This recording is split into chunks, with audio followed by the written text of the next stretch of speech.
യൂണിവേഴ്സിറ്റിയുടെ അണ്ടറിലുള്ള Loyola college of social സയൻസസിലെ റിസർച്ച് സ്കോളറാണ്. ഞാൻ JRF ക്വാളിഫൈഡ് ആയിരിക്കുന്നത് ജൂൺ 2023 സോഷ്യോളജിയാണ് എൻ്റെ സബ്ജക്റ്റ്. അപ്പോൾ ഞാൻ ഇന്ന് നമ്മൾ പഠിക്കാൻ പോകുന്നത് നമ്മുടെ ടീച്ചിങ് ആപ്റ്റിറ്റ്യൂഡാണ്. ഞാൻ ഷെയർ ചെയ്യാം.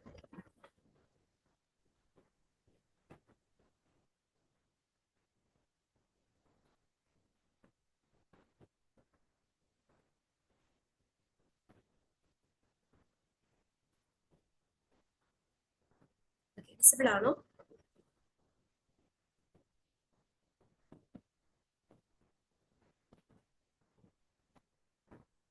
ഹലോ, സ്ക്രീൻ കാണുന്നുണ്ടോ?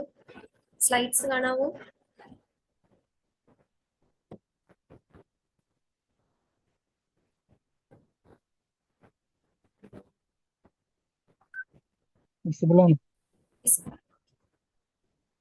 റെസ്പോണ്ട് ചെയ്യണേ, കൺഫ്യൂഷൻ വരുന്നുണ്ട് കേട്ടോ. ഓക്കെ, അപ്പൊ നമ്മുടെ UGC നെറ്റ് പേപ്പർ 1ന്റെ യൂണിറ്റ് 1 എന്ന് പറയുന്നത് നമ്മുടെ ടീച്ചിങ് ആപ്റ്റിറ്റ്യൂഡ്. ഈ ടീച്ചിങ് ആപ്റ്റിറ്റ്യൂഡിന്റെ ഒരു പ്രത്യേകത എന്താണെന്ന് വെച്ചാൽ ടീച്ചിങ് ആപ്റ്റിറ്റ്യൂഡിന്റെ ഒരു പ്രത്യേകത എന്താണെന്ന് വെച്ചാൽ നമുക്ക് കുറേയൊക്കെ ചോദ്യങ്ങൾ നമുക്കൊരു ഇച്ചിരി ഒരു ലോജിക്കൊക്കെ വെച്ച് നമ്മളൊന്ന് ചിന്തിച്ചു കഴിഞ്ഞാൽ തന്നെ നമുക്ക് ഇച്ചിരിയൊക്കെ ഒന്ന് ആൻസർ ചെയ്യാൻ പറ്റുന്ന രീതിയിലുള്ള ചോദ്യങ്ങളും വരാറുണ്ട്. പക്ഷേ കുറച്ചൊന്ന് തിയറീസ് ഒന്ന് പഠിക്കേണ്ട ടൈപ്പ് ചോദ്യങ്ങളും വരാറുണ്ട്. നമ്മുടെ ടീച്ചിങ് ആപ്റ്റിറ്റ്യൂഡിന്റെ സിലബസ് നമ്മൾ നോക്കുമ്പോൾ അതിനകത്ത് ഇത്രയും കാര്യങ്ങളാണ് വരുന്നത്. നമ്മുടെ ടീച്ചിങ്ങിന്റെ കോൺസെപ്റ്റ് എന്താണ്, അതിന്റെ ഒബ്ജക്റ്റീവ്സ് ഏതൊക്കെയാണ്, അതിന്റെ ലെവൽസ് ഓഫ് ടീച്ചിങ് 3 ലെവലായിട്ടാണ് നമ്മൾ പറയുന്നത്: മെമ്മറി, അണ്ടർസ്റ്റാൻഡിങ് ആൻഡ് റിഫ്ലക്റ്റിംഗ്. ഇനി അതിന്റെ ലേണറിന്റെ ക്യാരക്ടറിസ്റ്റിക്സ് എന്താണ്, അഡോളസന്റ് ലേണറിന്റെ ക്യാരക്ടറിസ്റ്റിക്സ് എന്താണ്, അഡൽട്ട് ലേണേഴ്സിന്റെ ക്യാരക്ടറിസ്റ്റിക്സ് എന്താണ്, അതുപോലെ ഒരു ടീച്ചിങ്ങിനെ ഇഫക്റ്റീവ് ആക്കുന്ന ഫാക്ടേഴ്സ് എന്തൊക്കെയാണ്. അത് ടീച്ചറിന്റെ സൈഡിൽ നിന്നാകാം, അല്ലെങ്കിൽ ലേണറിന്റെ ഒരു പെർസ്പെക്റ്റീവിലാകാം, സപ്പോർട്ട് മെറ്റീരിയലിന്റെ ആകാം, ഇൻസ്ട്രക്ഷണൽ ഫെസിലിറ്റീസിന്റെ ആകാം. അങ്ങനെ ഓരോ ലെവലിൽ നിന്നുകൊണ്ട് നമ്മൾ നോക്കുമ്പോൾ എന്തൊക്കെ ഫാക്ടേഴ്സ് ആണ് നമ്മുടെ ടീച്ചിങ്ങിനെ ഇഫക്റ്റീവ് ആക്കി മാറ്റുന്നത്. ഇനി അതുപോലെ നമ്മുടെ ഹയർ ലേണിംഗിൽ നമ്മൾ ഉപയോഗിക്കുന്ന മെത്തേഡ്സ് ഓഫ് ടീച്ചിങ് ഏതൊക്കെയാണ്, നമ്മുടെ ടീച്ചിങ് സപ്പോർട്ട് സിസ്റ്റം ഏതൊക്കെയാണ്, നമ്മുടെ ഇവാലുവേഷൻ സിസ്റ്റം എങ്ങനെയാണ്, എങ്ങനെ നമ്മൾ എക്സാമുകൾ നടത്തുന്നത്. നമുക്കറിയാം നമ്മുടെ ചോയ്സ് ബേസ്ഡ് ക്രെഡിറ്റ് സിസ്റ്റം, ഇപ്പൊ നമ്മുടെ ഡിഗ്രിക്കൊക്കെ നമ്മൾ പഠിക്കുന്നത്, അതായത് നമ്മുടെ ഡിഗ്രി സിസ്റ്റം ഒക്കെ നമ്മൾ ഇവാലുവേഷൻ ഒക്കെ നമുക്കറിയാവുന്ന കാര്യങ്ങൾ മാത്രമേ ഉള്ളൂ. പക്ഷെ അത് കുറച്ചും കൂടി ഒന്ന് ഇച്ചിരി ഒരു ഡീറ്റെയിൽഡ് ആയിട്ട് നമ്മൾ നോക്കിക്കഴിഞ്ഞാൽ നമുക്ക് വേണമെങ്കിൽ ഈ ടീച്ചിങ് ആപ്റ്റിറ്റ്യൂഡിനകത്ത് വരുന്ന എല്ലാ ക്വസ്റ്റ്യനും തന്നെ നമുക്ക് കറക്റ്റ് ആയിട്ട് ആൻസർ ചെയ്യാൻ പറ്റും. ചിലതൊക്കെ ചില കൺഫ്യൂസിംഗ് ആയിട്ട് ചോദിക്കാറുണ്ട്, പക്ഷെ എന്നാലും നമ്മളൊന്ന് മെനക്കെട്ടാലും നമുക്ക് ആൻസർ ചെയ്യാൻ പറ്റുന്ന കാര്യങ്ങളാണ് ഈ ടീച്ചിങ് ആപ്റ്റിറ്റ്യൂഡിനകത്ത് പൊതുവേ ഉള്ളത്.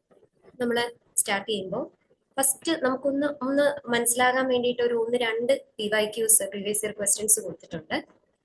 അപ്പോൾ ഒന്നാമത്തെ ചോദ്യം ഇതാണ്: which of the following set of statements best describe the nature and objectives of teaching? Indicate your answer by selecting from the body. താഴെ കൊടുത്തിരിക്കുന്ന ABCDEF അത്രയും ഓപ്ഷൻസിൽ നിന്ന് നേച്ചർ ആൻഡ് ഒബ്ജക്റ്റീവ്സ് ഓഫ് ടീച്ചിങ്ങിനെ ഇൻഡിക്കേറ്റ് ചെയ്യുന്ന കാര്യങ്ങൾ എന്തൊക്കെയാണെന്നാണ് ചോദിച്ചിരിക്കുന്നത്. അപ്പൊ അതിനകത്ത് ഒന്ന്, ടീച്ചിങ്ങും ലേണിങ്ങും ഇന്റഗ്രലി റിലേറ്റഡ് ആണ്. ടീച്ചിങ് ലേണിംഗ് ഇന്റഗ്രലി റിലേറ്റഡ് ആണോ? അതെ, ടീച്ചിങ് ലേണിംഗ് ഇന്റഗ്രലി റിലേറ്റഡ് ആണ്. ഓക്കെ, ഒരു സെക്കൻഡ്.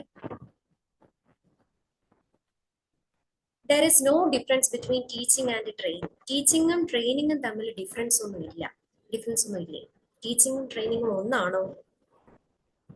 ടീച്ചിങ്ങും ട്രെയിനിങ്ങും രണ്ടാണ്.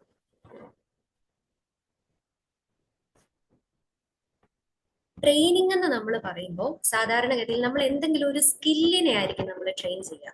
ഒരു പർട്ടിക്കുലർ സ്കില്ലില് ഒരാൾക്ക് നമ്മൾ ഇൻസ്ട്രക്ഷൻസ് കൊടുക്കുന്നതിനെയാണ് നമ്മൾ ട്രെയിനിങ് എന്ന് പറയുന്നത്. പക്ഷെ ടീച്ചിങ് എന്ന് പറയുമ്പോൾ അതൊരു സ്കില്ല് മാത്രം ആകണമെന്നില്ല. നോളജ് ആകാം, സ്കില്ലാകാം, ആറ്റിറ്റ്യൂഡ് ആകാം, വാല്യൂസ് ആകാം, അല്ലെ? അപ്പോൾ ടീച്ചിങ്ങും ട്രെയിനിങ്ങും തമ്മിലൊരു വ്യത്യാസമുണ്ട്. കാരണം ട്രെയിനിങ് എന്ന് പറയുന്നത് കൂടുതലും ഫോക്കസ് ചെയ്യുന്നത് ഒരു സ്കില്ലിൽ ഒരാളെ ട്രെയിൻ ചെയ്തെടുക്കുക എന്നുള്ളത്. അപ്പം അത് തെറ്റാണ്. അവിടെ ടീച്ചിങ്ങും ട്രെയിനിങ്ങും തമ്മിലൊരു ഡിഫറൻസ് ഉണ്ട്. ഇനി concern of all teaching is to ensure some kind of transformation in students. ഇതൊന്നും നമ്മൾ നേരത്തെ പഠിച്ചു വെക്കേണ്ടാതെ നമുക്ക് തന്നെ ലോജിക്കലി ചിന്തിച്ചാൽ ആൻസർ ചെയ്യാൻ പറ്റുന്ന ടൈപ്പ് ഓഫ് ഒരു ക്വസ്റ്റ്യൻ ആണ്. അതായത് ടീച്ചിങ് എന്തിനാണ് നമ്മൾ ടീച്ചിങ് കൊണ്ട് ഉദ്ദേശിക്കുന്നത്? നമ്മൾ പഠിപ്പിക്കുന്ന കുട്ടികളിൽ, അല്ലെങ്കിൽ ആ കുട്ടികൾ എന്തെങ്കിലും ഒരു കൈൻഡ് ഓഫ് ട്രാൻസ്ഫർമേഷൻ, ചിലപ്പം അവർക്ക് നമ്മൾ എന്തെങ്കിലും ഒരു നോളജ് പറഞ്ഞു കൊടുക്കുന്നതായിരിക്കാം, അല്ലെങ്കിൽ അവർക്ക് എന്തെങ്കിലും ഒരു സ്കില്ല് പഠിപ്പിക്കുന്നതായിരിക്കാം, അല്ലെങ്കിൽ അവരുടെ ഒരു വാല്യൂ സിസ്റ്റത്തിനെ വളർത്തിയെടുക്കുന്ന എന്തെങ്കിലും ഒരു ട്രാൻസ്ഫർമേഷൻ ആയിരിക്കാം. അപ്പൊ ഏതൊക്കെയോ തരത്തിലുള്ള സം കൈൻഡ് ഓഫ് ട്രാൻസ്ഫർമേഷൻ ഉണ്ടാക്കുന്നതിനെയാണ് നമ്മൾ ടീച്ചിങ് എന്ന് പറയുന്നത്. അപ്പോൾ അത് നമുക്ക് കറക്റ്റ് ആണെന്ന് പറയാം. ഇനി all good teaching is formal in nature, അത് ശരിയായിരിക്കുമോ? എല്ലാ ടീച്ചിങ്ങും ഫോർമൽ ആവണമെന്നുണ്ടോ? ടീച്ചിങ് എന്ന് പറയുന്നത് വളരെ ഫോർമൽ ആയിട്ട് നിങ്ങൾ ഒരു ക്ലാസ് റൂമിൽ കൊണ്ടുപോകുന്ന ഇരുത്തി ഒരു സിലബസ് വെച്ച് തന്നെ പഠിപ്പിക്കുന്നതാണ് അത് മാത്രമാണ് ടീച്ചിങ് എന്ന് നമുക്ക് പറയാൻ പറ്റുമോ? ഇല്ല. അല്ലാതെ ഉള്ള ടീച്ചിങ്, ഇൻഫോർമൽ ആയിട്ടുള്ള, നോൺ ഫോർമൽ ആയിട്ടുള്ള ടീച്ചിങ് മെത്തേഡ്സ് ഉണ്ട്. അതുകൊണ്ട് എല്ലാ ടീച്ചിങ്ങും ഫോർമൽ ഇൻ നേച്ചർ ആണ് നമുക്ക് പറയാൻ പറ്റില്ല. ഇനി ആ teacher is A senior person, അത് ഏജിലായിരിക്കാം, എക്സ്പീരിയൻസിലായിരിക്കാം, ടീച്ചറിന്റെ ഒരു സീനിയർ പേഴ്സൺ, അത് എല്ലായ്പ്പോഴും ശരിയായിക്കൊള്ളണമെന്നില്ല. ഈ teaching is A social act, വെറാസ് learning is a personal act. അത് വേണമെങ്കിൽ നമുക്ക് ശരിയാന്ന് പറയാം അല്ലെ. ടീച്ചിങ് എന്ന് പറയുന്നത് ഒരു സോഷ്യൽ ആക്ട് ആണ്, പക്ഷെ ലേണിംഗ് എന്ന് പറയുന്നത് ഇൻഡിവിജ്വൽ ലേണേഴ്സ് ആണ്. അപ്പം ആ ലേണേഴ്സിന്റെ ക്യാരക്ടറിസ്റ്റിക്സിനനുസരിച്ച് ഇപ്പം നമ്മൾ എല്ലാവരും കൂടെ ഒന്നിച്ചൊരു ക്ലാസ്സിലിരുന്ന് പറഞ്ഞാൽ, ഇപ്പൊ ഞാൻ പറയുന്നത് ചിലർക്ക് ചിലപ്പോൾ മനസ്സിലാവുന്നുണ്ടാവും, ചിലർക്ക് മനസ്സിലാവുന്നുണ്ടാവില്ല, ചിലർക്ക് കണക്ട് ആവുന്നുണ്ടാവും, ചിലർക്ക് കണക്ട് ആവുന്നുണ്ടാവില്ല. അപ്പോൾ ലേണിംഗ് എന്ന് പറയുന്ന ഒരു പേഴ്സണൽ ആക്ട് ആണ്. അപ്പൊ ഈ പറയുന്ന A, C, and F, teaching and learning integrally related ആണ്. അതുപോലെ എല്ലാ ടീച്ചിങ്ങും ഏതൊക്കെയോ തരത്തിലുള്ള ട്രാൻസ്ഫർമേഷൻ കുട്ടികളിൽ എൻഷുർ ചെയ്യുന്നുണ്ട്. ഇനി മൂന്നാമത് എന്താണ്? ടീച്ചിങ് എന്ന് പറയുന്ന ഒരു സോഷ്യൽ ആക്ട് ആണ്, where learning is a personal act. ഇത് ക്ലിയർ ആണല്ലോ? ഇതിനകത്ത് അങ്ങനെ വലിയ ഡൗട്ട് വരാവുന്ന കാര്യങ്ങളൊന്നും ഇല്ലല്ലോ. ഇനി സെക്കൻഡ്,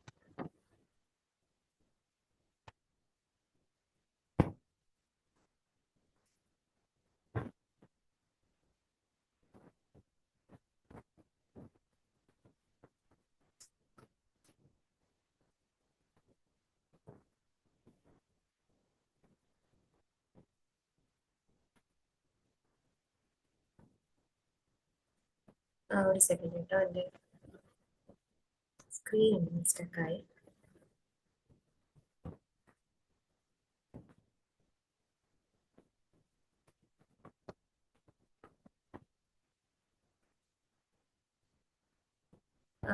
സോറി, ഒരു സെക്കൻഡ്.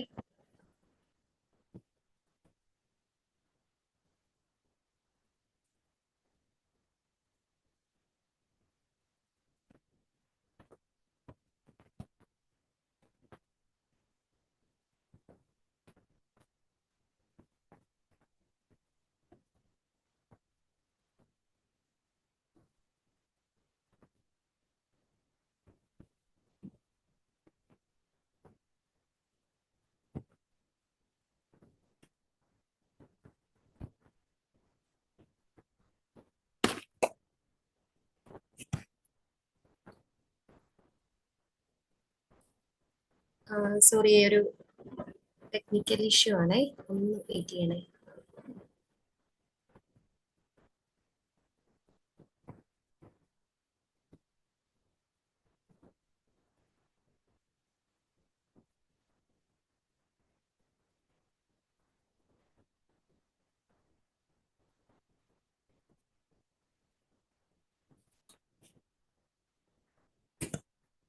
ഓക്കെ, അപ്പൊ നമ്മൾ അടുത്ത ഒരു ക്വസ്റ്റ്യനിലേക്ക് വന്നാല്, select the alternative which consist of positive factors contributing to effectiveness of teaching. ഈ പറഞ്ഞിരിക്കുന്ന കുറച്ച് കാര്യങ്ങളിൽ ഈ ടീച്ചിങ്ങിന്റെ ഇഫക്റ്റീവ്നെസ്സിലേക്ക് കോൺട്രിബ്യൂട്ട് ചെയ്യുന്ന ഫാക്ടേഴ്സ് ഏതൊക്കെയാണ്?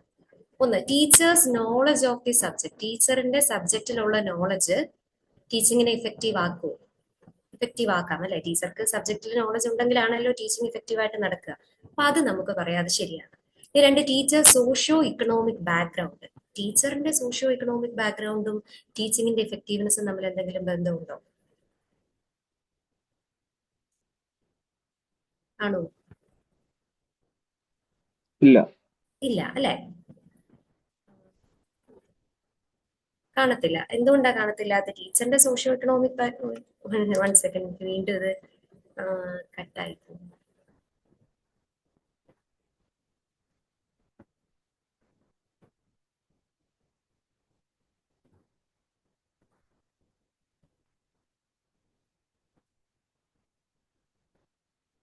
ഓക്കെ, ടീച്ചറിന്റെ സോഷ്യോ ഇക്കണോമിക് ബാക്ക്ഗ്രൗണ്ട് നമ്മുടെ ടീച്ചിങ്ങിന്റെ എഫക്റ്റീവ്സിനെ ബാധിക്കുന്നത്. ടീച്ചർ ചിലപ്പോൾ ഭയങ്കര റിച്ച് ആയിരിക്കാം, അല്ലെങ്കിൽ ടീച്ചർ ഭയങ്കര പൂർ ആയിരിക്കും, പക്ഷെ അതൊന്നും ആ ടീച്ചിങ്ങിന്റെ എഫക്റ്റീവ്നെസ്സിനെ ബാധിക്കുന്ന ഒരു വിഷയമേ അല്ല.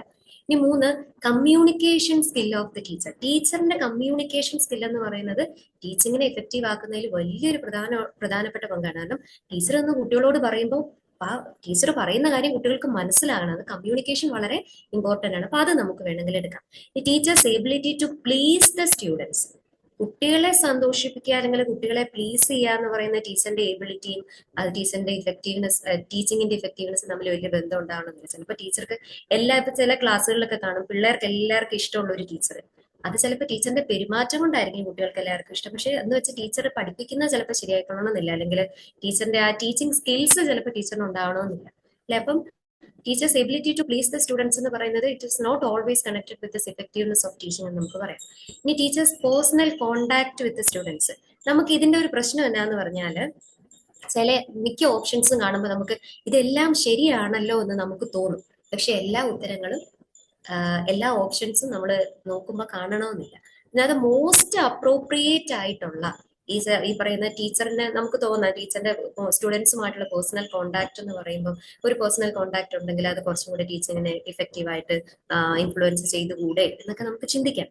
പക്ഷെ ഇതിനകത്ത് നിന്ന് മോസ്റ്റ് അപ്രോപ്രിയേറ്റ് ആയിട്ടുള്ള ആൻസർ ആണ് നമ്മളോട് ചോദിച്ചിരിക്കുന്നത്. അപ്പൊ അത് നമുക്ക് വിട്ടുകളയേണ്ടതായിട്ട് വരും. ഈ teachers competence in managing and monitoring the class room transactions. ഒരു ക്ലാസ് റൂമിനെ മാനേജ് ചെയ്യാനുള്ള ടീച്ചറുടെ കോമ്പിറ്റൻസ്, അല്ലെങ്കിൽ ആ ക്ലാസ് റൂമിനെ കൃത്യമായിട്ട് മോണിറ്റർ ചെയ്യാനുള്ള ടീച്ചറുടെ കോമ്പിറ്റൻസ്, ഇതെല്ലാം ടീച്ചിങ്ങിന്റെ ഇഫക്റ്റീവ്നെസ്സിലേക്ക് കോൺട്രിബ്യൂട്ട് ചെയ്യുന്ന ഫാക്ടേഴ്സ് ആണ്. അപ്പൊ നമുക്ക് പറയാം option D, A, C and F ടീച്ചറിന്റെ സബ്ജക്ട് നോളജ്, സി ടീച്ചറിന്റെ കമ്മ്യൂണിക്കേഷൻ സ്കില്ല്, എഫ് ടീച്ചറിന്റെ competence in managing and monitoring the class room transactions. ഇത്രയും കാര്യങ്ങൾ നമ്മുടെ ടീച്ചിങ്ങിനെ ഇഫക്റ്റീവ് ആക്കി മാറ്റാൻ സഹായിക്കുന്ന ഫാക്ടേഴ്സ് ആണ്. ഇത് ജസ്റ്റ് 2 പ്രീവിയസ് ഇയർ ക്വസ്റ്റ്യൻസ് നിങ്ങൾക്കൊരു ജസ്റ്റ് ഒരു ഇൻട്രൊഡക്ഷൻ ആയിട്ട് കിട്ടാൻ വേണ്ടിയിട്ട് ഞാൻ പറഞ്ഞതേ ഉള്ളൂ. ഇനി നമ്മൾ അതിന്റെ മെയിൻ പാർട്ടിലേക്ക് കടക്കുവാണ്. എന്താണ് ടീച്ചിങ് എന്ന് പറയുന്ന കോൺസെപ്റ്റ്? നമുക്കറിയാം ടീച്ചിങ് എന്ന് പറയുമ്പോൾ അത് ഒരു purposeful direction and management of the learning process ആണ്. ഒരു ടീച്ചറാണ് ഒരു ലേണിംഗ് പ്രോസസ്സിനെ മൊത്തത്തിൽ മാനേജ് ചെയ്യുന്നത്, അതിനെ ഓർഗനൈസ് ചെയ്യുന്നത്. ഒരു ക്ലാസ്സിൽ കുട്ടികളെ എന്ത് പഠിപ്പിക്കണം എന്നുള്ള ഒരു ലെസൺ പ്ലാൻ ടീച്ചറുടെ കയ്യിൽ കാണും. എത്ര സമയത്തിനുള്ളിൽ പഠിപ്പിക്കണം എന്നുള്ള ഒരു ടൈം ടേബിൾ ഉണ്ടാവും. ഏത് രീതിയിൽ പഠിപ്പിക്കണം, ഒരു ലെക്ചർ മെത്തേഡിൽ പഠിപ്പിക്കണം, ഒരു ഡിബേറ്റ് പോലെ നടത്തണം, ഒരു ഡിസ്കഷൻ മെത്തേഡിലൂടെ കൊണ്ടുപോകണം. ഇതിനെ എങ്ങനെയാണ് ഈ കണ്ടന്റിനെ കുട്ടികളിലേക്ക് എത്തിക്കുക? ICT യൂസ് ചെയ്തുകൊണ്ട് വീഡിയോ കാണിച്ചുകൊണ്ട് പഠിപ്പിക്കണോ, അല്ലെങ്കിൽ ടീച്ചർ ഒരു ഡ്രാമ പോലെ ടീച്ചർ ആക്ട് ചെയ്തുകൊണ്ട് പഠിപ്പിക്കണോ? ഇങ്ങനെ ഏത് രീതിയിലാണ് ഈ കുട്ടികൾക്ക് ഇൻസ്ട്രക്ഷൻ കൊടുക്കേണ്ടത് എന്നുള്ള ഒരു തീരുമാനം ആരാ എടുക്കുന്നത്? ടീച്ചറാണ് എടുക്കുന്നത്. അപ്പൊ അതൊരു purposeful direction and management of the learning പ്രോസസ്സിനെ ആണ് നമ്മൾ ടീച്ചിങ് എന്ന് പറയാം. ഇനി ടീച്ചിങ്ങിന്റെ ഒരു പ്രധാനപ്പെട്ട കാര്യം എന്ന് പറഞ്ഞാൽ ഈ പറയുന്ന കുട്ടികളെ നമ്മൾ നേരത്തെ ക്വസ്റ്റ്യനിൽ കണ്ടതുപോലെ സം കൈൻഡ് ഓഫ് ട്രാൻസ്ഫർമേഷൻ നമ്മൾ ഈ കുട്ടികളിൽ കൊണ്ടുവരാനായിട്ട് ശ്രമിക്കുകയാണ്. മിക്കവാറും അത് ബിഹേവിയറൽ ചേഞ്ചസ് കുട്ടികളിൽ കൊണ്ടുവരാൻ വേണ്ടിയിട്ട് നമ്മൾ ശ്രമിക്കാറുണ്ട്. അപ്പൊ അതെല്ലാം ടീച്ചിങ്ങിന്റെ ഒരു ഭാഗമായിട്ട് നമുക്ക് പറയാം. ഈ ടീച്ചിങ് എന്ന് പറയുമ്പോൾ നമ്മൾ അതിനകത്ത് നോളജ് ഇമ്പാർട്ട് ചെയ്യുന്നുണ്ട്, ആറ്റിറ്റ്യൂഡ് വരുന്നുണ്ട്, വാല്യൂസ് വരുന്നുണ്ട്, സ്കില്ല് വരുന്നുണ്ട്. ഇതെല്ലാം കുട്ടികളിലേക്ക് ഇമ്പാർട്ട് ചെയ്യുന്ന ഒരു പ്രോസസ്സിനെയാണ് നമ്മൾ ടീച്ചിങ് എന്ന് പറയുന്നത്. ജനറൽ ആയിട്ട് പറഞ്ഞിരിക്കുന്നതേ ഉള്ളൂ. ഇനി നമ്മൾ ഇമ്പോർട്ടന്റ് ആയിട്ട് നോക്കേണ്ട ചില കാര്യങ്ങൾ ഡെഫിനിഷൻസ് ആണ്. അതായത് ചില ആളുകൾ എഡ്യൂക്കേഷനെ കുറിച്ച് പറഞ്ഞിരിക്കുന്ന ഡെഫിനിഷൻസ്, അല്ലെങ്കിൽ ടീച്ചിങ്ങിനെ ഡിഫൈൻ ചെയ്തിരിക്കുന്നത്. ഇപ്പം സ്വാമി വിവേകാനന്ദ എപ്പോഴും വളരെ ഫേമസ് ആയിട്ട് നമ്മൾ കേൾക്കുന്ന ഒരു കോട്ടാണ്, education is the manifestation of perfection already in man. എപ്പോഴും നമ്മൾ കേൾക്കുന്ന ഒരു കോട്ടാണ് സ്വാമി വിവേകാനന്ദയുടെ. അതുപോലെ അരിസ്റ്റോട്ടിൽ പറഞ്ഞിരിക്കുന്നതാണ്, education is the creation of a sound mind in a sound body. നല്ല ആരോഗ്യമുള്ള ഒരു ശരീരത്തിൽ ആരോഗ്യമുള്ള ഒരു മനസ്സ് എന്ന് പറയുന്ന ഒരു കാര്യത്തെ ക്രിയേറ്റ് ചെയ്തെടുക്കുക എന്ന് പറയുന്നതാണ് എഡ്യൂക്കേഷൻ ഒരു എയിം എന്ന് പറയുന്നത്. ഇനി ക്ലാർക്ക് പറഞ്ഞിരിക്കുന്നതാണ്, teaching process is designed and perform to produce change in student behaviour. വിദ്യാർത്ഥികളുടെ പെരുമാറ്റത്തിൽ, അവരുടെ സ്വഭാവത്തിൽ ഒരു വ്യത്യാസം കൊണ്ടുവരും, ഒരു ചേഞ്ച് കൊണ്ടുവരാൻ വേണ്ടിയിട്ട് നമ്മൾ ഡിസൈൻ ചെയ്തിരിക്കുന്ന ഒരു പ്രോസസ്സാണ് ടീച്ചിങ് എന്നാണ് ക്ലാർക്ക് പറഞ്ഞിരിക്കുന്നത്. വേണമെങ്കിൽ നിങ്ങൾക്ക് MCQന് ചോദിക്കാം, ആരാണ് ഈ കോട്ട് പറഞ്ഞിരിക്കുന്ന ആരാണ്, അല്ലെങ്കിൽ who defined education as A creation of a sound mind in a sound body എന്നൊക്കെ ക്വസ്റ്റ്യൻസ് വരാം. ഇനി HC മോറിസൺ പറഞ്ഞിരിക്കുന്ന ഒരു കാര്യമാണ്, teaching is an intimate contact between A more mature personality and less mature one which is designed to further the education of the later. അതായത് ആ teaching എന്ന് പറയുന്ന പ്രോസസ്സിനകത്ത് ഒരു ഇന്റിമേറ്റ് കോണ്ടാക്ട് ആണ് ആരൊക്കെ തമ്മിൽ, ഒരു മെച്യൂർ പേഴ്സണാലിറ്റിയും ഒരു ലെസ് മെച്യൂർ പേഴ്സണാലിറ്റി. ഈ മെച്യൂർ പേഴ്സണാലിറ്റി എന്ന് ഉദ്ദേശിക്കുന്നത് ടീച്ചറിനെയാണ്, ലെസ് മെച്യൂർ എന്ന് ഉദ്ദേശിക്കുന്നത് സ്റ്റുഡന്റിനെയാണ്. അപ്പൊ ഇവര് തമ്മിലുള്ള ഒരു ഇന്റിമേറ്റ് കോണ്ടാക്ടിനെയാണ്. എന്തിനു വേണ്ടിയിട്ടാണ് ഇവർ കോണ്ടാക്റ്റിൽ വരുന്നത്? ആ എഡ്യൂക്കേഷൻ പ്രോസസ്സ് ലെസ് മെച്യൂർ പേഴ്സണാലിറ്റിയുടെ എഡ്യൂക്കേഷൻ പ്രോസസ്സിന് വേണ്ടിയിട്ട് നമ്മൾ ഒന്നിച്ചു വരും, അതാണ് ഉദ്ദേശിക്കുന്നത്. ഇനി ജോൺ ഡ്യൂയി പറഞ്ഞിരിക്കുന്നതാണ് education is a power by which man is able to control his environment and fulfil his possibilities. ഇങ്ങനെയുള്ള ഇനിയും ഉണ്ട്, ഇങ്ങനെയുള്ള ഡെഫിനിഷൻസ് നിങ്ങൾ കാണുവാണെങ്കിൽ നോട്ട് ചെയ്ത് വെക്കുക. ഓരോ വാക്കുകളൊക്കെ വെച്ച് കണക്ട് ചെയ്യാനായിട്ട് ശ്രമിക്കുക. അതായത് ഇപ്പം sound mind and sound body എന്ന് പറയുമ്പോൾ അതിനെ അരിസ്റ്റോട്ടിൽ എന്ന് പറയുന്ന ആ വാക്കുകൾ വെച്ചിട്ട് കണക്ട്, അതായത് കംപ്ലീറ്റ്ലി നമുക്ക് ഒരിക്കലും ഡെഫിനിഷൻസ് എല്ലാം കാണാതെ പഠിച്ച് നമുക്ക് പോയി പരീക്ഷയ്ക്ക് പോകാൻ പറ്റത്തില്ല. അപ്പൊ നമ്മൾ എന്ത് ചെയ്യാം, ഒരു വാക്ക് കേൾക്കുമ്പോൾ ആ വാക്കിനെ മറ്റൊരു വാക്കുമായിട്ട് കണക്ട് ചെയ്യാൻ പറ്റുന്നുണ്ടോ എന്ന് നോക്കാം. ഇപ്പൊ സ്റ്റുഡന്റ് ബിഹേവിയർ എന്ന് പറയുമ്പോൾ നമുക്ക് ചേഞ്ച് ഇൻ സ്റ്റുഡന്റ് ബിഹേവിയർ എന്ന് പറയുമ്പോൾ നമുക്ക് ക്ലാർക്കിനെ ഓർമ്മ വരണം. അപ്പൊ നിങ്ങൾ എന്തെങ്കിലും കോഡുകളൊക്കെ ഉപയോഗിച്ചിട്ട് അത് തമ്മിൽ കണക്ട് ചെയ്ത് പഠിക്കുവാണെങ്കിൽ നിങ്ങൾക്ക് പെട്ടെന്ന് ഓർമ്മയിൽ നിൽക്കും. ഇനി nature of or characteristic features of teaching. ടീച്ചിങ്ങിന് പല ക്യാരക്ടറിസ്റ്റിക് ഫീച്ചേഴ്സ് ഉണ്ട്. എന്തൊക്കെയാണ്? ടീച്ചിങ് എന്ന് പറയുന്നത് ഒരു പ്രോസസ്സാണ്. ഇതൊക്കെ വളരെ സിമ്പിൾ ആയിട്ടുള്ള കാര്യങ്ങളാണ് കേട്ടോ. ടീച്ചിങ് എന്ന് പറയുന്നത് ഒരു പ്രോസസ്സാണ്. രണ്ട്, it is art as well as science. ഇതൊരു സയന്റിഫിക് ആയിട്ടുള്ള സിസ്റ്റമാറ്റിക് ആയിട്ടുള്ള രീതിയിൽ നടക്കുന്ന ഒരു പ്രോസസ്സാണ്. അതുകൊണ്ട് ടീച്ചിങ് ഒരു സയൻസ് ആണെന്ന് നമുക്ക് പറയാം. ഇനി അതുപോലെ തന്നെ ഒരു കാര്യം മറ്റൊരാൾക്ക് പറഞ്ഞ് മനസ്സിലാക്കി കൊടുക്കുക എന്ന് പറയുന്നത് ഒരു ആർട്ടാണ്, ഒരു കലയാണ്, അല്ലെ? ഇപ്പൊ ടീച്ചിങ് എന്ന് പറയുന്നത് ഒരു ആർട്ടാണ്, അതുപോലെ തന്നെ അതൊരു സയൻസ് ആണ്. ഇത് പല ക്വസ്റ്റ്യൻ പേപ്പറുകളിലും ചോദിച്ചിട്ടുള്ള ഒരു കാര്യമാണ്, പല ഓപ്ഷനുകളിലും വരാറുള്ളതാണ്. Teaching is an art as well as science. അത് ട്രൂ ആണോ ഫോൾസ് ആണോ, സ്റ്റേറ്റ്മെന്റ് 1 കറക്റ്റ് ആണോ 2 കറക്റ്റ് ആണോ എന്നൊക്കെ പറയുന്ന കൂട്ടത്തിൽ വരുന്ന ടൈപ്പ് ഓഫ് ക്വസ്റ്റ്യൻ ആണ്. It is an art as well as science. അപ്പൊ ഓർക്കുക, ടീച്ചിങ് എന്ന് പറയുന്നത് സയൻസ് ആണ്, അതുപോലെ തന്നെ അതൊരു ആർട്ടുമാണ്. ഇനി formal as well informal process. നമ്മൾ പറഞ്ഞു ടീച്ചിങ് എന്ന് പറയുന്നത് എപ്പോഴും ഫോർമൽ ആകണമെന്നില്ല, ഇൻഫോർമൽ ആയിട്ടുള്ള സിറ്റുവേഷൻസിലും എൻവയോൺമെന്റിലും അത് നടക്കാറുണ്ട്. അപ്പോൾ ഫോർമലുമാണ് ഇൻഫോർമൽ പ്രോസസ്സുമാണ്.